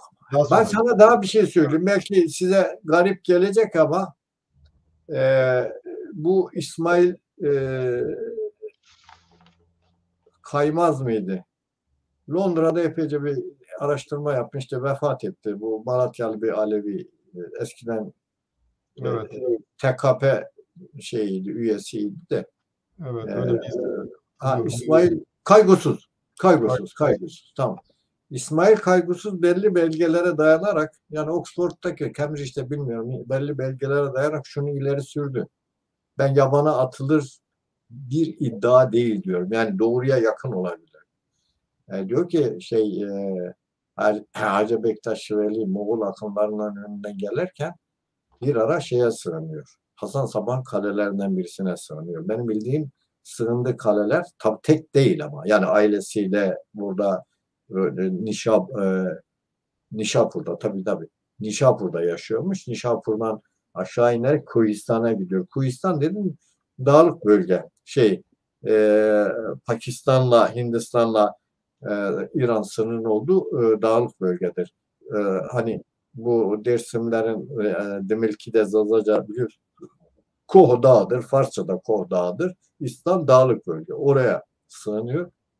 Ve orada oranın valisi Muhammed var. Hasan Sabbah'ın temsilcisi. Onun yanında uzunca süre 3 ay kadar Hacı Bektaş Veli o feyiz alıyor. Bence Hasan Sabbah'ın fikirlerinin epeyce de etkilenmiş görünüyor. Yani Şemsi Tebrizi de İsmaillidir. Şemsi Tebrizi İsmail'i bu Kaygusuz da böyle söylüyor. İsmail'idir. Bir rivayete göre şudur. Bu şeyler artık Mevla'nın yarına gitmesi de bir görev icabıymış derler. Aslında o Kuhistan'ın ikinci valisi Şemsi Tebrizi'ymiş. Tekrar ediyorum, imiş diyorum, yani %100 belge ile ispat etmem gerekiyor. Ve orada Şemsi Tebrizi şeyle birlikte, Hacı Bektaş Veli ile birlikte o Kuhistan'daki kalede, o bölgede Hindistan'a birlikte gidiyorlar. Hasan Sabbahçıların Nizari İsmaililik diyor. Dikkat edin, ben Hasan Sabbah ismi diye söylüyorum. Aslında bunların bağlı olduğu kol Nizari İsmaililiktir. Nizari İsmaililik. O kolla birlikte Hindistan'ın belli bölgelerine gidiyor ve Nizari İsmaililik adına faaliyet gösterdiklerine dair önemli şeyler var. İşaretler, emareler, ama kanıtlar da diyeyim ama bu belge haline ben henüz mesela Hindistan'da gidip belki bulabiliriz. Belki şeylerden bulabiliriz. Bu Hasan Sabbahçıların şeyi var ya şu Londra'da siz oradasınız bu e, onların Evet, bir etkisi enstitüsü var. araştırma merkezi mi var falan oralardan bulmak mümkün. Yani bu şunu gösteriyor. Yani öyle e, yok efendim Hacı Bektaş'ın Veli'nin efendim hocası Ahmet Yesevi'ymiş, şuymuş, buymuş. Bunlar hepsi hikaye. Tarih öyle de yazmıyor ayrıca. Evet. Evet. Şöyle bir şey var. Hasan Sabah sosyal adaletsizliğe ve sınıflı topluma karşı çıkıyor. Evet. Diğer taraftan bu hareket özellikle Selçuklar, esas olarak Selçuklar döneminde yükseliş gösteriyor. Yani Hasan Sabah'ın fikirlerinin ötesinde halkın bu işe ilgi duymasının nedeni ne? Bunlar şehirlerde bir de çoğunlukta liberal sınıflar, özellikle tüccarlar, okumuşlar, zanaatkarlar ilgi gösteriyor. Evet çünkü Selçuklu hükümda şimdi Selçuklular zaten şey yönetmeyi bilen kesim değildi. Bunu açık Evet, konuşmak lazım. Yani onlar İranların Sasanilerden kalma İranların yönetim tarzını benimser. Peki İran'ın yönetim tarzını en iyi bilen kimdi? Nizamülmülk. evet. Yani bir tane daha var. Bilmem ne mülk diye birisi falan var. Onu şimdi bir kenara bırakalım. Ama Nizamülmülk. Fakat dikkat edin iki şey var burada. Bir, çok böyle belli bir zümre mülkü tekeline almış bir. İki, Evet. son derece koyu bunlar Sunni. Koyu Sunni'den kasıt bak Şafidirler bunlar. Yani Aleviler yanlış olarak her Kürde Şafi derler bu başkadır ama çok koyu Şafidirler. Bakınız şöyle söyleyeyim de anlayın. Nizam-ı Mülk o öyle Şafi koyu bir Şafidir ki İslam'ın bir mezhebi olan Hanefilere bile tahammül edemiyordu, kırbaçlatıyordu. Yok, zorla onları e, e, affedersiniz diyelim ki it postunun üzerine namaz kıldırıyordu. Niye? Tuğrul'un veziri Kunduri'yi idam ettiriyor değil Ya mi? o Evet, da öyle. evet, Alparslan da öyle. Mesela Alparslan onun bir şeyi var. Hanefi. Tamam mı? Ama biraz Ehl-i Beyt kesimine, Alevileri biraz daha yumuşak bakıyor. Tolerans, hoşgörüyle bakıyor. Bak adamı yakalatıyor. Dört atı her bir atını her bir ata onun kolunu, bacağını falan filan şey diyor. Atlar her bir tarafa çekilince adam o vezir ya da o bölgenin valisi ismini şu anda unuttum. Paramparça ediyor. İbreti alem olsun diye. Yani bu yani aynı zamanda çok koyu şey yani bağnaz demek istiyorum. Ama ondan öte bir şey daha var. Çok da yiyiciler. Çok ilginç gelecek. Melikşah bunun yiyiciliğinden şey oluyor, bizar oluyor. Bakın dikkat edin günümüzde de ne kadar otoriter böyle İslam dinini çok kullanan, İslamcılığı kullanan, siyasal İslam'ı kullanan, din, imanı elden bırakmayanların hepsi ne bakın gene de çok yiyicidirler. İki, çok torpilcidirler. Yani günümüzde de bakabilirsin, Türkiye'de bakabilirsin, başka ülkelere de bakın böyledir. Melikşah çok şikayet gidiyor halktan. Şimdi yiyebilmek için çok vergi salman lazım. O dönemin vergisi haraçtır. Bakın haraçtır diyor. Tepesine vurur alır. Şu andaki böyle daha yumuşak vergiler değil. İki, çok yiyici. Üç, mülkiyet tek elde toplanıyor. Dört, her türlü yolsuzluk var. Her türlü yolsuzluğun olduğu yerde de yoksulluk var. Tamam mı? Melikşah Nizamül Mülk'e diyor ki ya çok duyuyorum böyle yolsuzluk, yolsuzluk var, rüşvet var, şu var, bu var, alıyorsun, şu ediyorsun, veriyorsun, bilmem ne yapıyorsun. Nedir bu ya? Etrafında kendi adamlarını toplamışsın falan filan. Yani bizlerdeki işte saray rejimi gibi düşünün biraz. Efendim diyor ki ya seni azlederim. Diyor ki ey sultanım mektup yazıyor. Ey sultanım tabii diyor ki seni azletmenin şeyi de kavuğunu indir. Yani o sadrazamlık, başvezirlik şeyini, o kavuğunu indir artık. Daha doğrusu vazgeç. Diyor ki unutma ki ey sultanım, bu hükümdarlık benim kavuğum sayesinde duruyor. Yani benim aklım, bürokrasi, benim teşkilatım sayesinde. Eğer o kavuk devrilirse senin tacın tahtın da devrilir. İşte Melikşah oradan vay sen misin diye bir şeyde de yapamıyor, öldüremiyor da. Fakat duyuyor ki Hasan Sabahçılar bu Nizamülmülk'ü öldürecekler. Çünkü Nizamülmülk 2'de bir sefer düzenliyor Hasan Sabah'ın üzerine. Yakıyor, yıkıyor kaleyi. Bazen kurnazlıyor. Onu başaramazsa o bir kaleye, o birini başaramaz. Sokakta gördüğü şeyleri öldürüyor. Nedir? Hasan Sabahçılar öldürüyor, kesiyor, asıyor falan ibretlik olsun diye. Bu Melikşah Hakkı öyle. Duyuyor, bir istihbarat alıyor ki bunu öldürecekler. Hasan Sabahçılar göz yumuyor. Göz yumuyor. Hasan Sabahçılar gerçekten bunu bir hançerle, ama sarayda değil, yolda bir yerden bir yere tahterevanla giderken bunu hançerliyor ve bir daha ölür. Zehirli hançer tabii öldürüyor. Onun yerine de gitmiyor. Bunlar bir süre Selçuklular duruyorlar ama bu sefer yeniden akınlar oluyor. Fakat hiçbir zaman yenemiyorlar. Şeyde de öyle. Suriye'dekilere de Şeyh Sinan diye birisi var. Dağın kırıldı. Şeyh Sinan'ı da aslında çok yenemiyorlar. Yani, Yenememelerin iki nedeni var.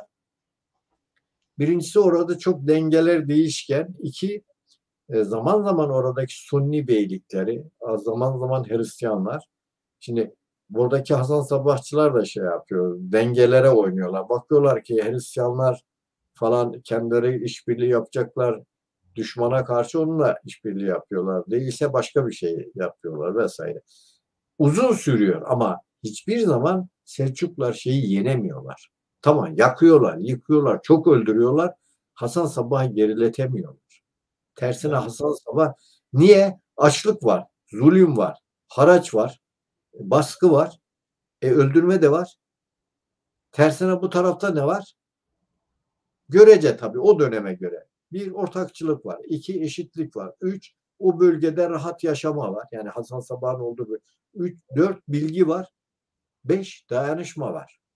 evet. Dikkat edin, esnaf. Yani esnaf niye gidiyor şeye? Hasan Sabah'ın tavanına bakın. Şehirde esnaf, kırsal alanda köylü. Evet. Şimdi bu Suriye'de Selahattin Eyyubi, Sinan işte onların kaleleri var. 6 tane kale var. Galiba saldırıyor, ele geçiremiyor. Ama şöyle bir şey var. Eyyubiler birlik değil. Eyyubilerin Suriye'deki bazı valileri Selahattin Eyyubi'ye karşı bunlarla iyi ilişki içerisinde. Zaten İsmaillerin etkili olduğu yerler Halep ve Cizre denilen yani Kürt mıntıkasında bunlar etkinler. Evet, İran'da da Kürt mıntıkasında etkinler. Sonunda Selahattin Eyyubi bunlarla Haçlılara karşı işbirliği yapıyor. Zaten bunlar Haçlıların önemli elemanlarını, liderlerini öldürüyor. Oradan ünleri son evet. derece kötüye gidiyor. Evet. Anladım. Şimdi ben şeye gitmiştim. O senin bahsettiğin Misyaf denen kale. Evet. Yani Evet. Halep'ten biraz daha öteye gidiyorsun. Daha çok şeye doğru. Yani Halep'ten sonra o Laskiya'ya doğru henüz işte ikisinin arasında bir yerde. Misyaf denen bir kale. Bu kalenin ilginç tarafı 3 katlı olması ve tamamen kayalardan oluşması. Yani ben hayatımda 3 katlı kale ilk defa gördüm. Yerin 2 katı yerin altında. Yani kayalarım. Şimdi oraya gittiğimde onların işte bu Hasan Sabahçılardan birisi bana rehberlik etti. Biz belgesel yapıyoruz ödenimi. Rehberlik yaptı. Dedi ki işte Saadettin Eyyubi geldi burada kuşattı bu kaleyi falan. İşte fakat işte günlerce kuşattı baş edemedi. Bizimkiler de şey etmek istemiyor. Selahattin Eyyubi yani güçlü bir adam. Hani e, kan dökülecek fakat bir şekilde uyaracaklar. İşte onun otağına yani çadırına gizlice bir hançerle gidiyor. Onun baş ucuna bu saplıyor. Orada da mektup var. Biz isteseydik seni öldürdük. En iyisi sen kuşatmayı kaldır git. Şimdi o Hasan Sabahçılar orada biraz daha özerk hareket ediyorlarmış.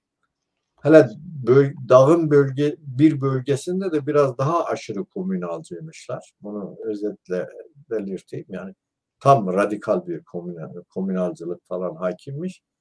Ee, dengelere oynuyorlar.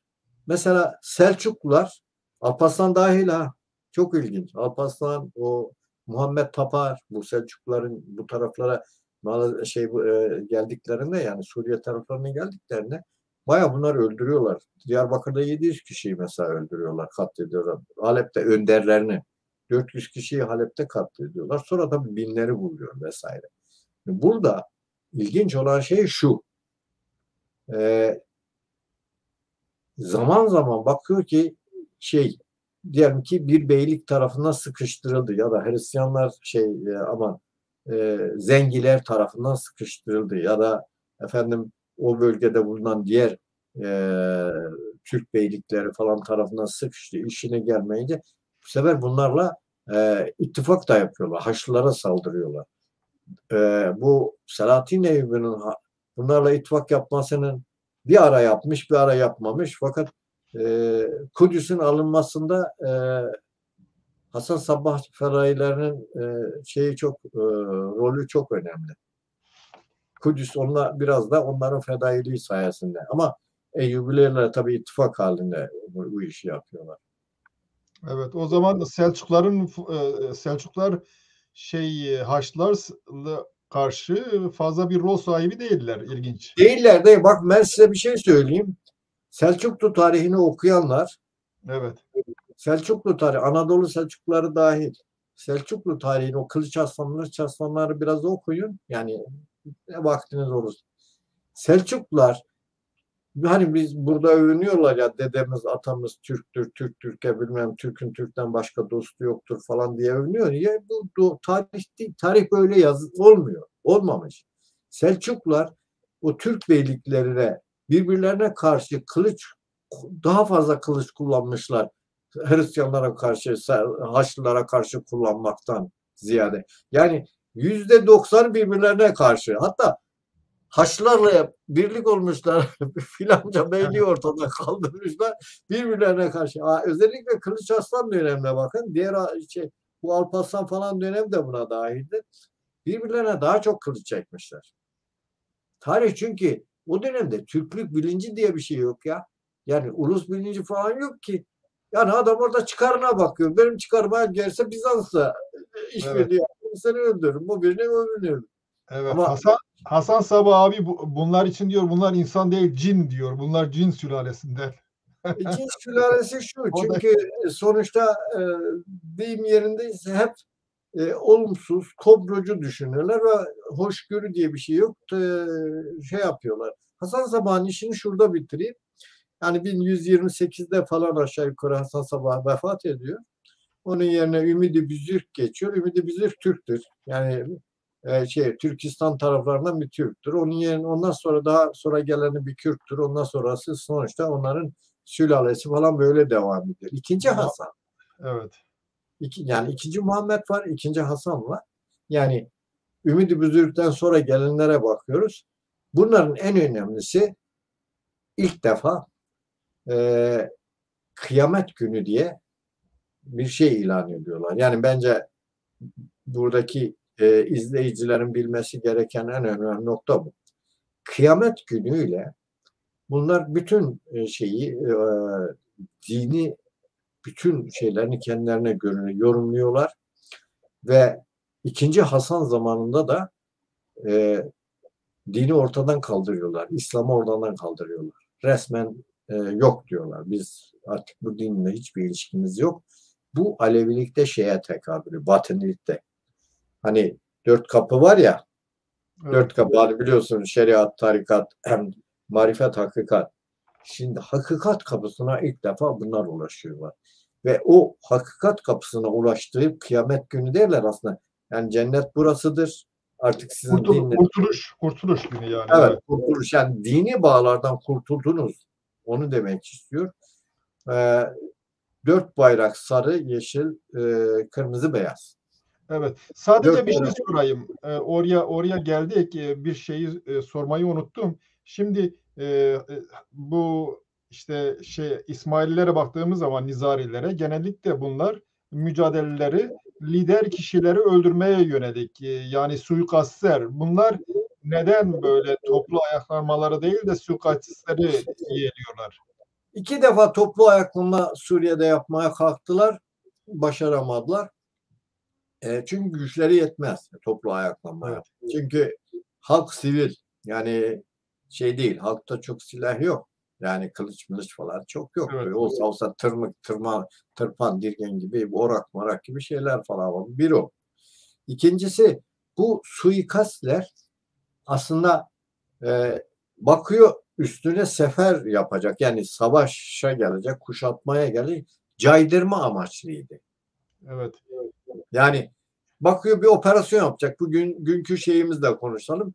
Bakıyor ki filanca kalaya bir operasyon yap. Bu operasyon da basit bir operasyon değil. Hani geliyor, yakıyor, yıkıyor, köyleri yakıyor, insanları öldürüyor falan filan. O Selçuklu zulmü şeyde de öyle. Yani bu Suriye tarafında da öyle. Ne yapacak? Bu emri veren kim? Filanca. Gidiyor bizzat filancayı öldürüyor. Hiçbir Yani şey yapmazsa, hiçbir şey yapmazsa bu 6 ay ertelenmiş oluyor şeyi. yani kendi topluluğunun zarar görmemesi için Tabii bu tabii tür bir tamamen öyledir. Nefsi evet. müdafadır. Nefsi müdafadır. Dolayısıyla bu biliyorsun hani İngiltere'de olduğun için bilirsin. Bu asasin yani caniler, cinayet işleyenler, suikastçılar Suikastçılar evet. yani bu Haçların kurduğu şeydir. Aslında Haşhaşi'nin tercümesi. Yani Haşhaşin de Afyonkeleşler anlamında onun tercümesi olarak Assassin diye yazmışlar. Doğru değildir tabii. Aslında yani çok nadiren sivil insan öldürmüş. Hain öldürmüşlerdir, casus öldürmüşlerdir. Tamam. Hükümdar öldürmüşlerdir. Selçuklu hükümdarları da gitti falan. De öldürmüşlerdir. Komutanları suikast yaparak öldürmüşlerdir. Yani yolda, bir de sarayda şart değil, öldürmüşlerdir. Dolayısıyla nefsi müdafaa diye geçer bu. Yani Evet. kendini savunma ve caydırma hareketidir. Bu şey değil. Hani e, ne diyelim böyle hani günümüzdeki çetelerin gidip şuraya saldıralım, bunu saldıralım falan değil. Farklı. Yani bu IŞİD falan hiçbir şey yok. Türkiye'de çok yanlış olarak aslında İslam dünyasında yanlış belirtiliyor. Hatta Türkiye'de Fethullah için de Hasan Sabahçı falan Yani çok yanlış. onlar diyorlar lideri öldürmek birçok köylüyü öldürmekten mübahtır. Doğru olan Daha budur. elvadır yani daha Evet, iyi. evet, evet. Onu söylüyorlar. Tabii bu biraz önce siz Babayiler ayaklanmasından sanıyorum bahsettiniz. O sınırın bu tarafı o tarafı büyük bir fark yok. Yani o dönemde bu tür bir sınır da yok. Evet. Selçuk Selçuklular özellikle geldiklerinde bunlar e, yani kendisine itaat edenleri yerlerinde koruyorlar. Ama onun başına aileden bir valiyi atıyorlar ve Evet. toprakları da milletin elinden alarak kendi adamlarına dağıtıyorlar. Aynen Aslında öyle. bundan Aynen. dolayı bir hareket oluyor. Babayilerde de aynı şeyi görüyoruz. Bu kadar Aynı okumuş şey. kesimi. Aynı Yani şey. orada zaten iş geliyor toprak kavgasına geliyor. Evet, Toprak dediğin ekmek kavgasına geliyor. ekmek. Birisi tekelini almıştır. Dikkat edin mülk diye geçer. Yani mülk diye geçer.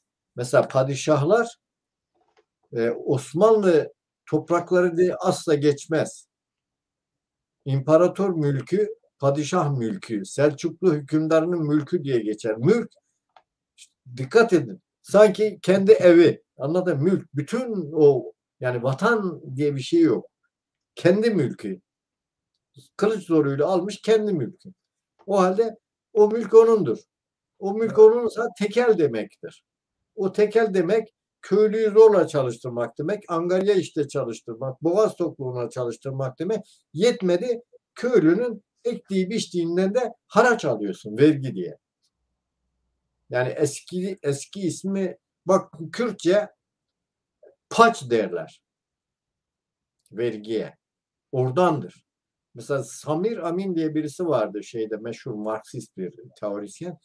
şey derdi, ortaçağ sistemi haraç sistemidir. Yani zorla alım sistemidir. Yani gidersin el koyar.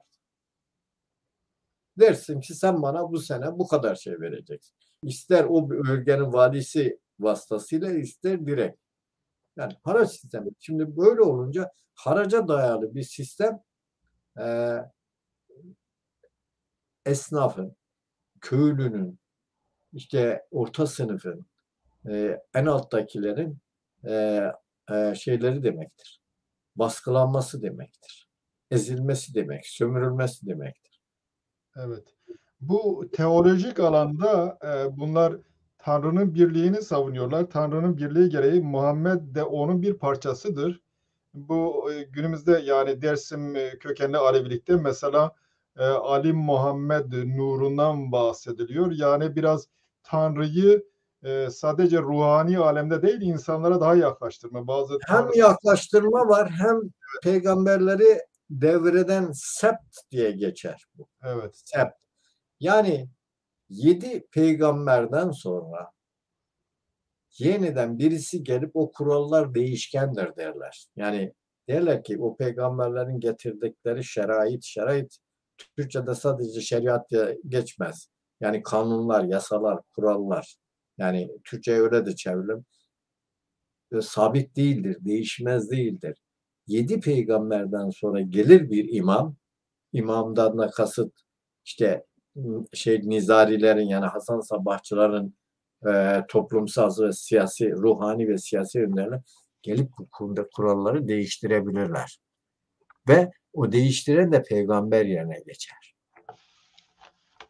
Anlatabildim. Yani ve bu aynı zamanda geçerse eğer diyor bu sefer dönerlidir diyor. Yani dönerli dersen çevrimseldir ve döngüseldir. Döngüsel nedir?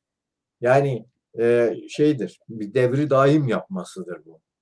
Evet. Yani ben işte diyelim ki Osmanlı padişahı gibi başladı, Osmanlı'dan çıktı, bilmem Abdülhamit'ten ya da en son hangisiydi? İşte neyse bu Reşat değil. E, Vahdettin. Yani oradan başladı oraya kadar falan gitti şey diye bir şey yok. Yani o Evet. Yani o ilahi kurallar zaman zaman değişebilir, değiştirilebilir. Günün icablarına bu çok önemli. Bu şeyde de var. E, Hakikat Aleviciliğinde de bak. Alevilikte iki, Mazdakçılıkta var yediler döngüsü. Evet. ha, Yani şartlar yediler, değişir, koşullar aynı, değişir. aynı. Mazdakçılığı sonradan, evet mazdakçılık, bakın şeyi burada yani bilinmesi gereken önemli nokta şu. Genelde Kürt'teki yani bazı yazan, çizen Kürt arkadaşlar sanki Zerdüştilikle işte bugünkü Alevilik birebirmiş ya da Değil. bir şeymiş yanlıştır. Ee, O Eba Müslim Horasani katledilince onun yardımcısı vardı Sindbad. Evet. Eba Müslim Horasani biliyorsunuz. Ebu Müslim Horasani malum yani Alevilerin de çok hürmet ettiği bir şahsiyet. Horasan'a gitti, oradan örgütledi, Emevileri geldi, yıktı vesaire vesaire. Şimdi buraya dikkat edin. O Sindbad aslında neo-Mazdekçidir. Evet. Mazdekçilik nedir? Katılaşan Zerdüştlüğe yani artık bir iktidar dini haline gelen Zerdüştlü, resmileşen bir Zerdüştlüğe karşı Mazdekçilik bir isyandır, itirazdır. İşte o zamanın Aleviliği odur. Yani itiraz, batıniliği de odur. O neo-Mazdekçilikle bu Sindbad, Horasan'da o zaman örgütlenen yavaş yavaş Neşvinama mayası henüz yeni atılan şeyin ön Aleviliğin yani proto Alevilik diyeceğim ön Aleviliği sentezleyerek bu sefer Anadolu'ya doğru geliyor. Dikkat edin. Evet.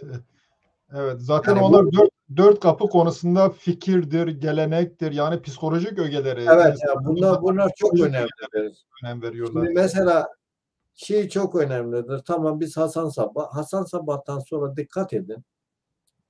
Ben yazdım size de bir ara gönderdim bu makaleleri falan. Bakın Hasan Sabahçıların şeyinden sonra tabii Moğollar ortadan kaldırıyor ya. Onun çok sayıda dervişi Türkiye'ye geliyor. Gizlice. Tasavvufçu kılığı altında. Tamam, Türkiye'ye geliyor. Anadolu'da epeyce oranda bir şey yapıyor. Yani deyim yerindeyse bu Aleviliğin yani Batıniliğin şeyini zeminini hazırlıyor. Bu çok fazla bilinmeyen bir durumda. Bir günün birinde belki ben bu e, Anadolu'ya gelen bu tür tasavvufçuları falan şey ederim, yazarım bir gün ama esas şurada. Hemen arkasından o bitiyor ya. Hemen arkasından Horasan'da Serdengeçliler, Serbedariler hareketi diye geçer. Bir beylik kurmuştur. Nispeten yani birebir olmasa bile nispeten bir ortakçılık, toplumculuk burada hakimdir o harekette. O hareket. Hemen arkasından Maraş Şiilerin beyliği kuruluyor.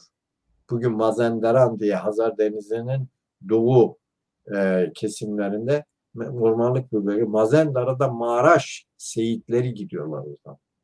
Maraş Seyitlerinin kurduğu bir beylik var. Alt tarafa bakıyorsunuz ehli hak yani yarasanlar diye bizim dediğimiz kesimler var. Bunların hepsi buradan bağlayacağım. Olayı zaten hani bitirdik şeyi. Buradan bağlayacağım. Bunlar birbirine tarihsel olarak bu mirası, düşünce tarzını, fikriyatı, bu tezi yani dünya algısını, bu felsefeyi birbirine farkında olarak birbirine devrederek geliyorlar şeye. Şah İsmail'in Kızılbaşlığı'nın şeyini orada görürsün. Sentezini orada görürsün. Anadolu'dan ve daha doğrusu Anadolu'ya geliyorlar. Anadolu'dan yeniden Şah İsmail'e doğru gidiyorlar. Şah İsmail kendiliğinden bulmuş değildir. Evet. Şah İsmail Lahican'a gittiği zaman Türkmen ve Kürt aşiretlerinin, Kızılbaş tabii olan aşiretlerin mürşitlerinin, rehberlerinin gidip Lahican'da 6 sene boyunca Şah İsmail'i dergahtan ve çiğken pişmiş hale getirdiklerini görüyoruz. Yani birden ortaya çıkmış bir şey değildir. Anadolu Alevi de ondan sonra tutmuştur. Evet. Bu tarihten sonra yani 1500'lerden sonra o adı almıştır. Kızılbaşlık da öyle. Evet. Sadece bu şeyin bir şey ekleyeyim mi? Bu arada sanıyorum son derece önemli. Hasan Sabbah gerçek Tanrı'yı birçok tanrıcığın varlığı sayesinde anlayabiliriz diyor ve burada bir de diyor ki gerçeği, hakikati bilebilmek için bizim karşıtını bilmemiz lazım. Karşıtlıklar sayesinde biz hakikati öğreniriz. Doğru. Bu dolayısıyla aslında çoğulcul bir toplum Evet. savunma anlamına geliyor. İkincisi de bu gelenekten de ayrılmama anlamına geliyor değil mi? Yani İrani gelenekte bulunan dualizmden zaten bu nedenle bunlar Zerdüştlükle suçlanıyor. Şimdi evet Hasan Sabbah sonuçta nereden bakarsanız bakın evet yani aslı Arap olabilir, yedi ceddi Arap olabilir ama sonuçta gelmiş İran'da İran kültürünün en önemlisi şeydir. İrfan, deruni bilgi. Yani bizim deyimse derinliğine bilgiyi araştırıp benimseme, içselleştirme. Deruni bilgi bu. İkincisi hikmet. Hikmet mantık yoluyla birbirine bunları karşılaştırmak. Üçüncüsü Huma Dağı felsefesi. Huma Dağı felsefesi de Alevilikte biliyorsun Dersim Alevi'nde özellikle Huma şeyi çok geleneği vardır. Bu dağın felsefesinde de Tanrı insan, insan Tanrı. Yani anlatabildim mi? Yani Tanrı'yı bir şey olarak görmüyor. Orada çok kendisine yüce bir şey olarak görmüyor. İcabında alıp sorguya çekeceği, icabında alıp muhabbet edeceği, icabında eleştireceği, icabında iyi bir şey yaparsa deyim yerine öveceği bir şey olarak. Yani karşısındaki bir dost, muhabbet dostu, muhabbet adamı diye anlıyor. Şimdi bu bütün şeylere bakın. Mesela hakikat erevlerine bakın. İbreti mesela. Ozan İbreti, Meluli falan. geçen gün bu Mehmet Bayrak'ın da olduğu bir şeyde bu bir sinevizyon gösterirler. O Darlıkavak'ta Sinemiller bu Kantarma yörelerine falan uzunca şeyler okudular. Yani biliyorsun deyişler. O deyişlere bakarsanız o deyişlerde yani Tanrı'nın ne tür şey olduğunu, nasıl sorgulanabileceğini, nasıl aynı zamanda bir şeye haline getirilebileceğini, muhabbet adamı, muhabbet varlığı haline getirilebileceği, içsel dünyada bununla nasıl diyeyim, e, hesaplaşıp hesaplaşmayacağını çok net anlatırlar. Bu Hasan Sabbah'ta da bu çok tanrılığın yani aslında çok din var o bölgede. Yani mitracılık, manicilik, şuculuk, buculuk falan filan. Yani Budizm var, İrani yani Arilerin kendilerine özgü tanrıları falan var. Yani Zerdüştlük'te o ikilem var. Biliyorsun kötülük tanrısı, iyilik tanrısı bunların hepsini hele hele Mazdakçilikte bunu getiriyor. Daha fazla şeye getirince bu diyalektik olarak bir sentez yapıyor kendisine. O Evet. sentez aslında fikriyattır. Yani Tanrı'ya ilişkin fikirlerin, düşüncelerin yeniden formüle edilmesidir. Yalnız bu tabii Hasan Sabat'ta talim düşüncesi son derece önemli. Bu Sünni Aşairi Gazali'yi de önemli ölçüde etkiler. Ondan etkilenir. Bu kıyam kurtuluş teorisiyle birlikte Hasan Sabat'tan bir farklılaşma olduğunu görüyoruz. Bu sefer reenkarnasyon, yeniden doğuş, transmigrasyon, bu Evet. ruhun geçişi yeni bir şey giriyor. Yol Yani değiştirme derler ya. yol değiştirme. Yol değiştirme, evet. Yol değiştirme diye geçer. Evet. Bunu şey yapayım. Müsaade edersen ben bir şu burada komentler var yani Evet, buyurun. yorumlar bir bakayım. Evet, bir iki şey var, soru var. Birisi ben okuyabilirim. Sabri Kahraman oradan Görüyorum. Siz söyleyin ama okuyun. Siz Tayyip okuyun ben. Hoca'ya şöyle bir soru sorsak, 12 imamların Alevilerle ne gibi bir bağ bulunmaktadır?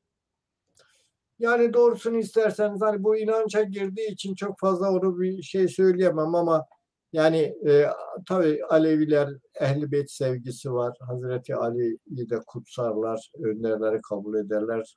En büyük şeyleri ilk imamdır vesaire.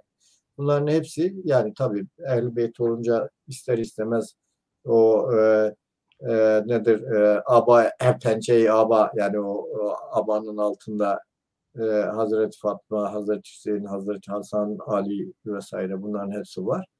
Bu bir semboldür. Fakat tabii bana kalırsa hani Alevilerin kafasındaki Alevilik ayrı bir şey de Ali düşüncesi tarihteki Ali, gerçek Ali'nin hayat hikayesine benzemiyor. Bunu özellikle belirteyim. Şey kısmında da ben inanç açısından tabii herkes ne düşünür hiç sorgulamam. Yani neye inanırsa ona inanır. Ali'ye de inanıyorsa, efendim Ehl-i Beyt'e de inanıyorsa onun hakkıdır, demokratik hakkıdır. Bir de inanca saygı göstermek lazım. Ama ben 12 imamın yani şeylerine baktım, kitaplarına baktım, konuşmalarına baktığım zaman özellikle de İmam Cafer'in şeylerine baktığım zaman yani Alevilikle ilgili bir şey yok. Tersine Alevilik gibi düşünceleri çok reddeden bir şey yazıları, okuları falan var. Yani o İmam Cafer şeylerine bakarsan İmam Cafer buyrukları da İmam Cafer buyruğu değildir. O buyruklar ayrı bir konudur. O buyruklar da İmam Cafer'e ait değildir ama İmam Cafer'in külliyatını okuduğunuz zaman Alevi düşüncesi, felsefesi, anlayışı, dünyayı algılayışı tarzıyla bir ilgisi olduğunu düşünmüyorum. Soyca da bana göre her şey değil. Çünkü İmam Cafer'in eşi berberidir. Musa Kazım'ın eşi de berberidir. Yani zaten diğer şeyi müçtebaya baktığınız zaman en son o soydan giden Hasan-ı Müşteba olması lazım. Hasan-ı Müşteba da Taberistan'da en son bulunmuştur ve bu da İmam Zeydiler yani Yemen'deki Zeydilerin inanç önderi olarak geçiyor. Yani Türklerin, Kürtlerin zaten ortadan bir ara kaybolmuştu böyle ama bu tarih. Ben tarih kısmını anlatıyorum. İnanç kısmına hiç karışmıyorum. Yani şuna inanır, buna inanır ama ben tarihle karşılaştırdığım zaman yani oradaki profillerin hiçbirisi benzemiyor. Yani Alevilerin kafasında, aklında, imajında, algılamasında oluşan Ehl-i Beyt imajına aynı değil diyeyim. Yani daha aynı değil diyeyim ama bu inanç olduğu için çok fazla işin o kısmına girmek istemiyorum. Evet, Ee, ben Önümüzdeki dönemlerde değerli araştırmalarla ilgili, evet siz okuyun, ben cevap evet vereyim. dedim, bu sadece inanç kısmı, siz girmeyeceksiniz. Sadece ben iki söz edeyim. Bu bu kurtuluş şeyle birlikte rütbe ve hiyerarşi olmayacak falan diyorlar. Önemli değil. İmamda bulunan Tanrı'ya ibadet etme düşüncesi gelişiyor. Ali de imamların başı olduğundan dolayı Ali'de de tanrısallık var deniliyor. Bu nereden geliyor peki? Mitra'nın ruhu İsa'da, Musa'da yer bulduğuna göre Ali'de de yer bulur. Ama buradaki soru, Ali'de yer bulan o tanrısal şey sürekli Ali'de mi kaldı? Çünkü düşünceye bakacak olursan zaman değişiyor, zamanın liderleri değişiyor. Ona göre de bu tanrısal ruhun dolaşıma girmesi lazım, değil mi? Evet, Sürekli evet. Aleviler niye bilmezler ya, devri daim olsun. Devri daim, bu kutsallığın da, ışık da, enerjinin de devri daim oluyor ve yeni insanlara gidiyor.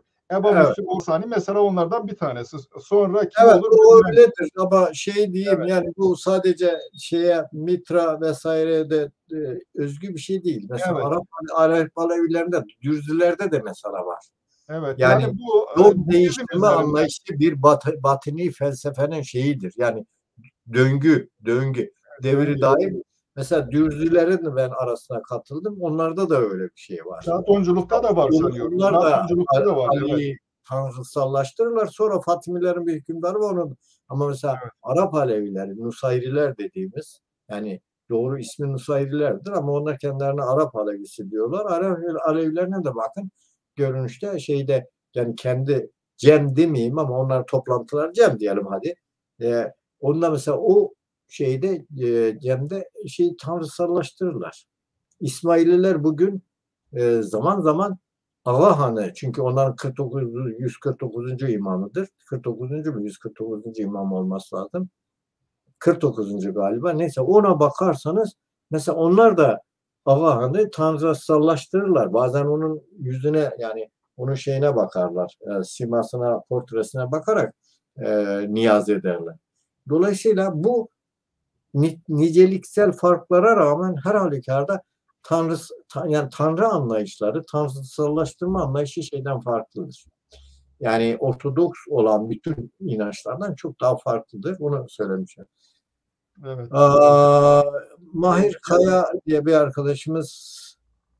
Farika'ya Ali Hoca, evet, sadece selam, serkeftin demiş. Başarılar demiş. Yani Evet, spazdıkın bence var serkaptığında bazım. Süleyman Danışman Evarbaş diyor. Evarbaş, Hazar Evarbaş var acı.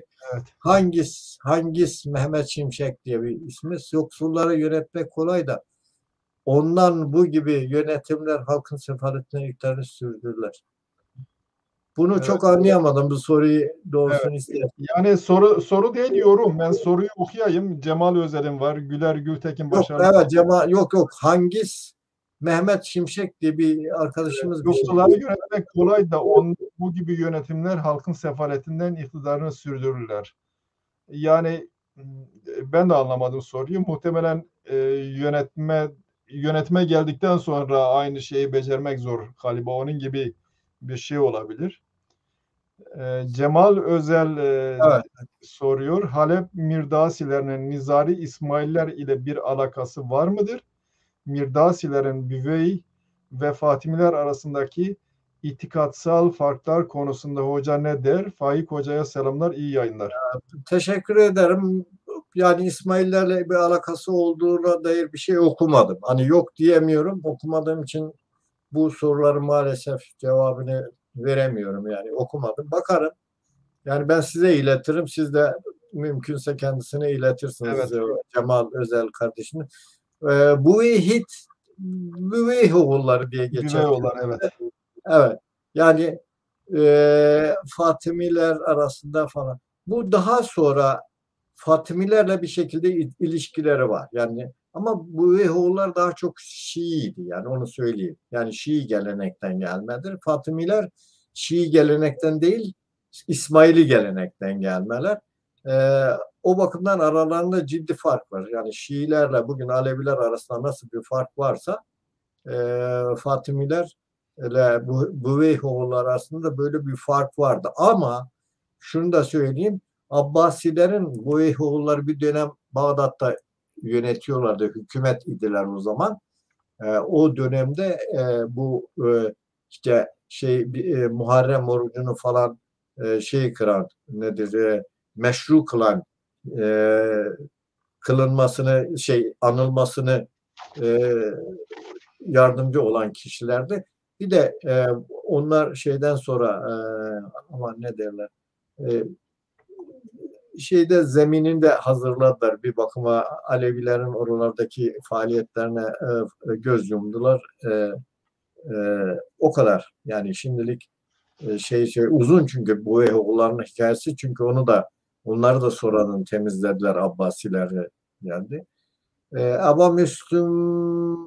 Eba Müslüm hareketinin başında Hazreti Ali ailesine bağlanma isteğinden kaynak. Ya bütün şeyler şimdi sonuçta İslam deryasındasınız. Koskoca bir İslam dünyası içinde diyelim ki bir batini bir hareketsiniz. Batini bir şeysiniz. Nedir? Düşüncesiniz. Vallahi siz Ehli Beyt'e Hazreti Ali'ye dayanmadığınız müddetçe sizi çiğ çiğ yerlerdi. Zaten çiğ çiğ yiyorlardı. Meşruiyetiniz de kalmazdı. Bu sembolik bir şeydi. Ama şöyle bir şey vardı. Yani bazen gerçeğin bir kısmı çok fazla efsane haline geliyor. İster istemez de toplum bunu benimsiyor. Mesela Hazreti Ali Medine'de eskiden 10 bindi. Yani İslam'ın ilk döneminde Medine'nin nüfusu 10 bindi. Fakat sonradan bu Sasani devleti falan yıkılınca ne kadar köle varsa Salmani Farisi, Marisi falan dahil. Bunlar Miktat, yani Alevilerin de hani çok ettikleri, övdükleri, kutsadıkları isimler falan. Salman-ı Farisi'dir, Miktat'tır. Şimdi bunların Ebu Zer'dir. Şimdi Ebu Zer Arap'tı da diğerlerinin hepsi köleydi Sasaniler döneminde. Geldiler. Nasıl göç oldu ya, yani Türkiye, İstanbul'u düşünün. Gece konular geldi, yığıldılar, 70 bin oldu. Şimdi 70 bin geldi ama aç. Gece kondu. Çok fazla şey yok. Orada ciddi bir eşitsizlik var Ali'ye gelene kadar. Ali ya günahtır, bunlara da sahip çıkalım. Hani bunlara da bir hak hukuk verelim falan. Ya da mazlumun yanında duralım. Bunları öyle aç bırakmayalım falan dediği için bir şekilde Ali tabii bunların içinde en iyisi Ali olduğu için Ali'yi benimsediler. O Ali'yi benimsemek olduğu tabii bugün farklı bir yere kadar geldi. İşte Ehl-i Beyt kutsandı. Hakkı da Ali'nin yenildiği için işte Ali de zaten birinci imam olarak gözüküyor. Bir dönem yanlış anlaşılmasın, sadece için söylüyorum. Bir dönem hatırlıyorsanız aslında Ecevit adalet insanı değildi. Yani solcu molcu da değildi ama bir dönem hatırlıyorsanız Karaoğlan efsanesi çıktı. Sonra aynı Ecevit'i sonra işte Fethullah'a yurt dışına gönderen adam olarak çıktı. Dolayısıyla yani bazen efsaneler e, toplumun algısında büyük yer tutuyor ama Müslüman de o dönemde o şekilde hareket etmek zorundaydı. Biz Ehl-i Beytçiyiz. Ehl-i Beyt'in davasını başka türlü de insanları yanına çekemez. Biz Alevilik uğruna falan insanları gideceğiz, Abbasileri devireceğiz diyemezdi. O dönem için söylüyorum. O bir Alevilik ve ecdadinin bir kolu mudur? Ezdadinin Yok. Hiçbirisinin kolu değildir.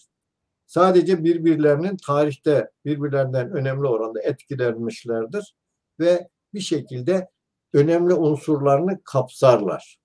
Yani Ezda dininin önemli şeylerini benimserler. Yani Ezda dininin şeyine de bakarsanız mesela önemli günlerine birisi de Hazreti Hüseyin'i önemli oranda paya biçerler ve onu da anma özel günleri yoksa da sohbetlerinde hep oradan bahsederler ezdiler arasında. Bunu bizzat tanıyayım. Cihangir bir şey göndermemiş sadece herhalde. Enes Olmaz yani devri daim Alevilikte hangi dönemden itibaren söylenmeye başlamış olabilir denilir demiş. Yani bu devri daim Budizm'de de var aslında. Ya bu bence çok daha eskiye git. Evet, Çok daha eskiye git. Yani da var. antik çağa git. Antik Evet. bakın o Firavunlarda da var. Antik Yunan döneminde de var. Mezopotamya'nın eski şeylerine, mezarlıklarına Ruhun bak. dolaşımıyla ilgilidir. Yani aslında iki şey yapılıyor. Birisi cennet vaat ediyor. Birisi de yaşamın devam etmesi için ruhun dönmesinden bahsediyor. İkisi de umut veriyor. Eskiden beri Evet, yani insanlar... ama çok eskidir. Antik döneme kadar uzatabiliriz bunu. Yani Medine Evet. Hanım. Çok eskiye uzatabiliriz. Sonra bu tabii iki tane daha yorum var, soru var. Sadece o arada bir şey söyleyeyim ben. Bu İbn Arabi'den bahsetmiştik. İbn Arabi İsmaililerin bu konseptlerini alır. İsmaililerden bahsetmeden vahdet-i vücut söylemini geliştirir. Aslında İsmaililerden etkilenmiş. Onların şeylerini alıyor. Bir bu. Evet. İkincisi de son dönemlerde İsmaililer artı çıkar olmayınca Sünniliğe sığınmaya başlıyorlar. Bir Moğollar karşısında iki kale direniyor. Bir kalelerden bir tanesine Sünniler de sığınıyor. Alimleri Son kabul ediyor. önderleri Sunnileşiyor. Son Evet. önderleri bakın Evet. son önderleri Bu Şihab Aldin Sunnileşiyor ve sonra Moğol hükümdarın yanına uzunca bir süre kalıyor. Daha doğrusu esir olarak kalıyor. Sonra da öldürüyorlar zaten. evet. Hatta şöyle bir şey oluyor. Şihab Aldin döneminden sonra bu şeyleri kendi vatandaşları diyelim. Onlar şikayet ediyorlar. Ya bizim yiyeceğimiz yok. Bütün yiyecekleri sen buraya sığınmış olan Sünnilere veriyorsun. Bir kısmı şiddetle uygulamaya başlıyor. O zaman Evet, evet, evet. bunlar cezalandırıyor kendi adamlarını. Siz Sünnilere karşı şiddet uyguluyorsunuz diye. Böyle bir şey Evet. de var. Sonra başka yerlerde Uzattık artık. katliam Ya oluyor. Büyük şunu bir şey katliam yapın, bir oluyor. bitirelim ya zahmet olmasa. Evet, Şurada da bitirelim. üç şey var. Üç Evet, kardeşimin ya da benim sevgili dinleyicilerin iki tane şey var. Onlar da ben evet. cevaplayayım. Onu da Bir alalım. buçuk saat dedik ama iki Tayyip saat. Hoca uzadı. Şah İsmail'de bahsederken zaten o sizin için başka bir konu olacak. O Bahsederken başka bir konu ama ben kısaca anladım. evet, Okudum onu şeydir. Ne diyor? Diyor ki Alevi ocaklarla piştiğini söyledi. Alevi ocağında pişmedi. Aslına bakarsanız Lahican diye bir yere götürdüler, gizlediler. Orada e, Anadolu'dan giden pirler, mürşitler vardı. Bunlar Kürt ve Türklerdi, Türkmenlerdi. Onu yetiştirdiler Alevi erkanına göre. Bunu söyleyeyim. Tabii o zaman Kızılbaş erkanına göre yetiştirdiler. Bu çok nettir. Fakat Şah İsmail devleti kurduktan sonra Şiileşiyor. Şiileştiği gibi toplumu da Şiileştirmek istiyor. Onu da söyleyeyim. Lübnan'dan ve Bahreyn'den Şii din adamları getiriyor ve toplumu devletin dini olarak, yani inancı olarak, dini olarak Şiiliği getiriyor. Bu bir. İki, Şah, senin anlattığın Antalya dönemindeki şeyi Alevi önderler dediğin Şahkulu hareketidir. Şahkulu hareketi iki türlüdür. Şahkulu hareketi zaten dövüşe dövüşe Antalya'dan çıkıyor. Dövüşe dövüşe şeye kadar Şah İsmail'e gidiyor. Çünkü o dönemde Şah İsmail'in gönderdiği Nur Ali halife olsun, diğer halifeler olsun o dönemde Anadolu'yu gördükleri şey şuydu. Burada Rıza şehri kurulmuştur. Yani toplu bir şehir vardır. Kızılbaşlar Aleviler için özgür bir yurttur. Gelin buraya yerleşin vesaire diye. Burada her şey eşittir, her şey paylaşımcıdır diye propaganda yapıyorlar. Şeyinkiler çok kesin toplumcuydular. Yani mutlak eşitlikçiler, şah kolunun adamlar. Çünkü köylü hareketi. Yani üstelik bunun üzerine ayaklanmışlar. İki türlü oluyor. Bunun şeyi bir, oraya giderken kervan soyuyorlar. Şah kolu yok artık. Şah kolunun komutanları yolda geçerken kervan soyuyorlar. Kervan soyunca işte bunu da övünerek tabii kervanın ganimetlerini de Şah İsmail'in oraya götürüyorlar tabii huzuruna götürüyorlar. Ve orada Şah İsmail bunlara çok kızıyor ve bu önce bir şölen veriyor. Yani ziyafet çekiyor. Sonra bu önderleri katlediyor. Bu bir. Ama o diğer dediğiniz köylü hareketi bakıyor ki hiç öyle rıza şehri falan yok. Eşitlikçi bir toplum yok. Çünkü Şiiliğe başladılar. Devlet oldular. Yani o çok ilginç. Devlet oldular. Şiiliği de benimsemeye başlayınca hiyerarşi başladı. Hiyerarşi başlayınca o zaman bu Anadolu'dan giden Türkmen ve Kürt Alevileri, yani mürşitleri, beyleri, bir kısmı vali, bir kısmı komutan falan filan, bunları tasfiye ediyorlar. İşittikçiler tasfiye ediyor. Edince bunlar isyan ediyorlar.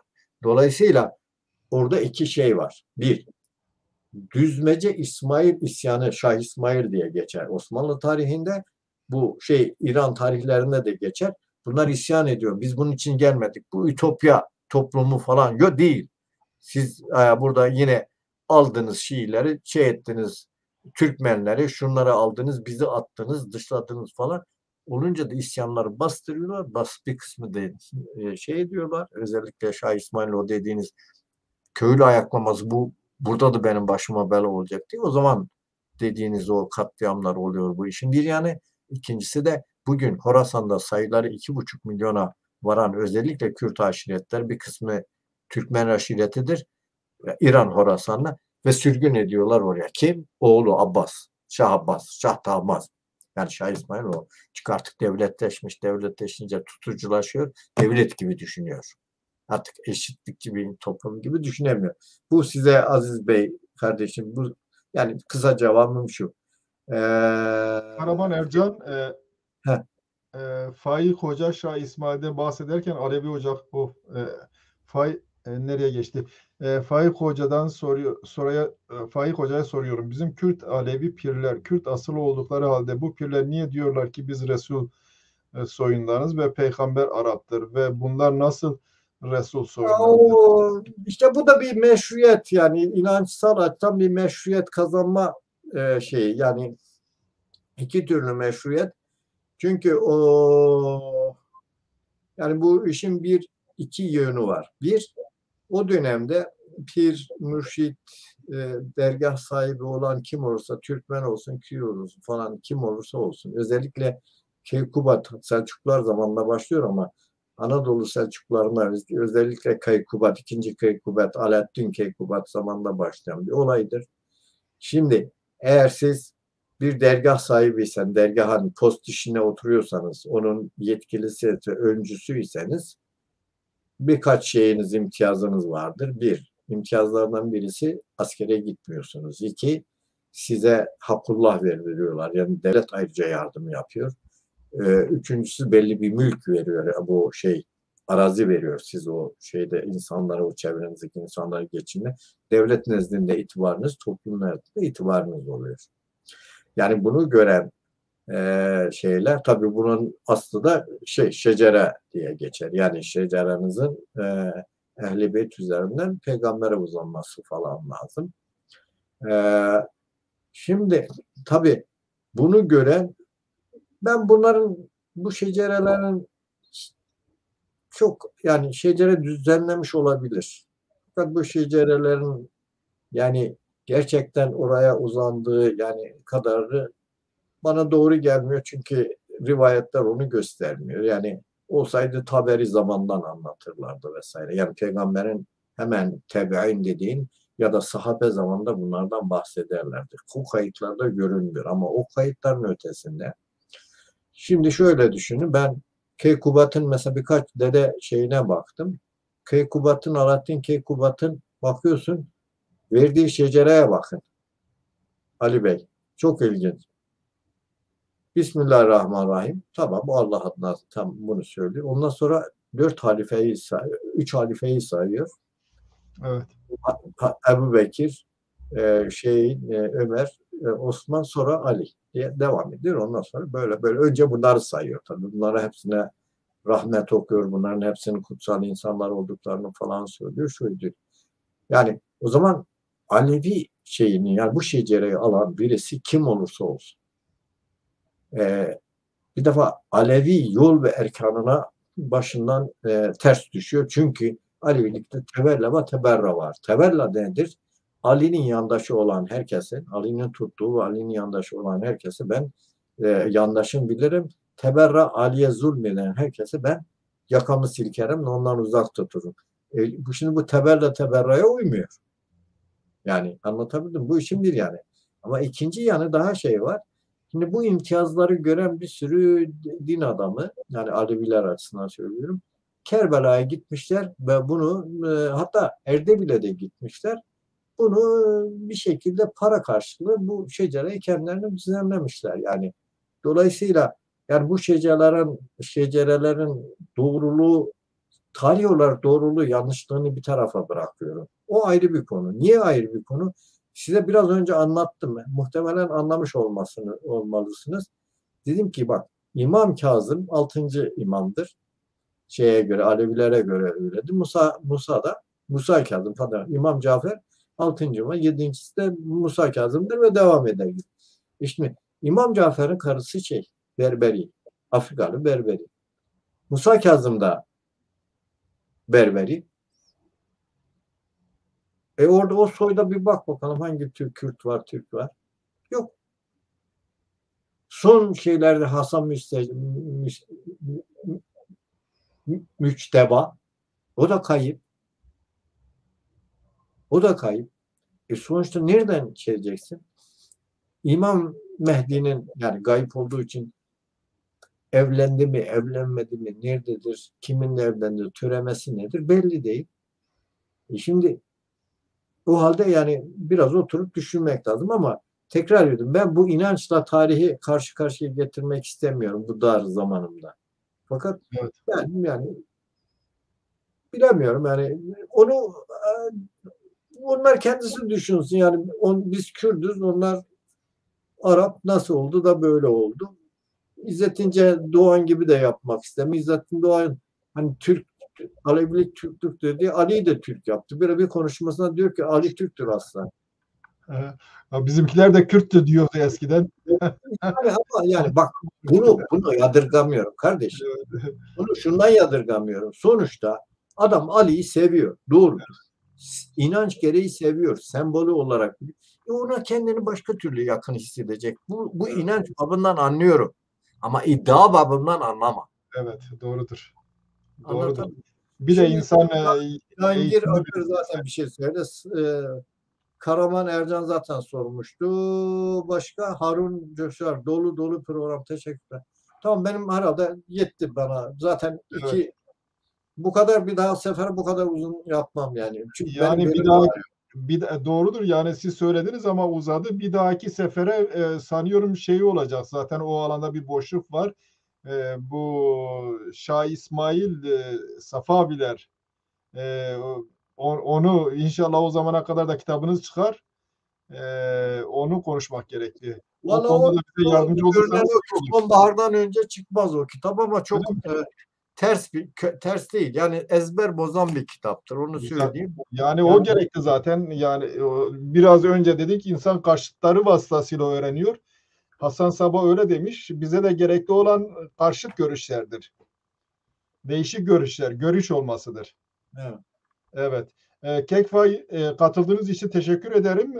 Eklemek istediğiniz bir şey var mı? Yok yani doğrusunu öğrenmek lazım. Ben hep tarih açısından bakıyorum. Tarihte ne olmuş? İnanç ayrı bir konu. Yani inanç, yani Evet. çiğlik yapmam inanç konusunda. İnsanlar taşı da kutsayabilir, ateşi de kutsayabilir. Ee, yanlış bir şeye de ya da bizce yanlış olan bir şeye inanabilir. Bunlar ayrıdır. Fakat onun üzerinden biz illa buyuz dediğiniz zaman hoş bir şey değil. Yani ben işte Rıza Zellüt gibi işte ben Alevilik Türklüktür, özbe Türklüktür falan. Çok acayip bir şey falan. Evet. Bir ara bizim Kürt tarih yazarlarından birisi Kangal köpeği Kürttür falan diye yazdı ki hiç benimsemediğim bir şey ama Kangal bölgesinin bir müdürü nedir, yetkili kaymakama, hangisi olduğunu hatırlamıyorum. O ondan daha aptalca davrandı. Gitti kaydetti. Türktür Kangal köpeği diye. Kayda geçti. Resmi kayda geçti. Şimdi bu gibi şeyler boş şeylerdir. Yani tarihle de gerçekle de nesnel şeylerle de doğru değil. Ben teşekkür ederim hepinize. Oldu. Teşekkür ederim. Yani vaktiniz yok sizin. O yüzden eğer vaktiniz Vaktim olmuş yok. olsaydı Tekrar arkadaş ediyorum. sohbet Hem ederdik. benim belim sakat olduğu için ben böyle 2 saat Evet. bir yerde oturma şeyi zor benim açım. Oldu. Dinlediğiniz için, sabrınız için tekrar teşekkürler. Geçmiş olsun. Evet sayın seyirciler, bir programın daha sonuna geldik. Gelecek günlerde tekrar buluşmak üzere. Hoşça kalın. Kekfay tekrar teşekkürler. Sağ olun. Ama serçe var, evar var. Spas.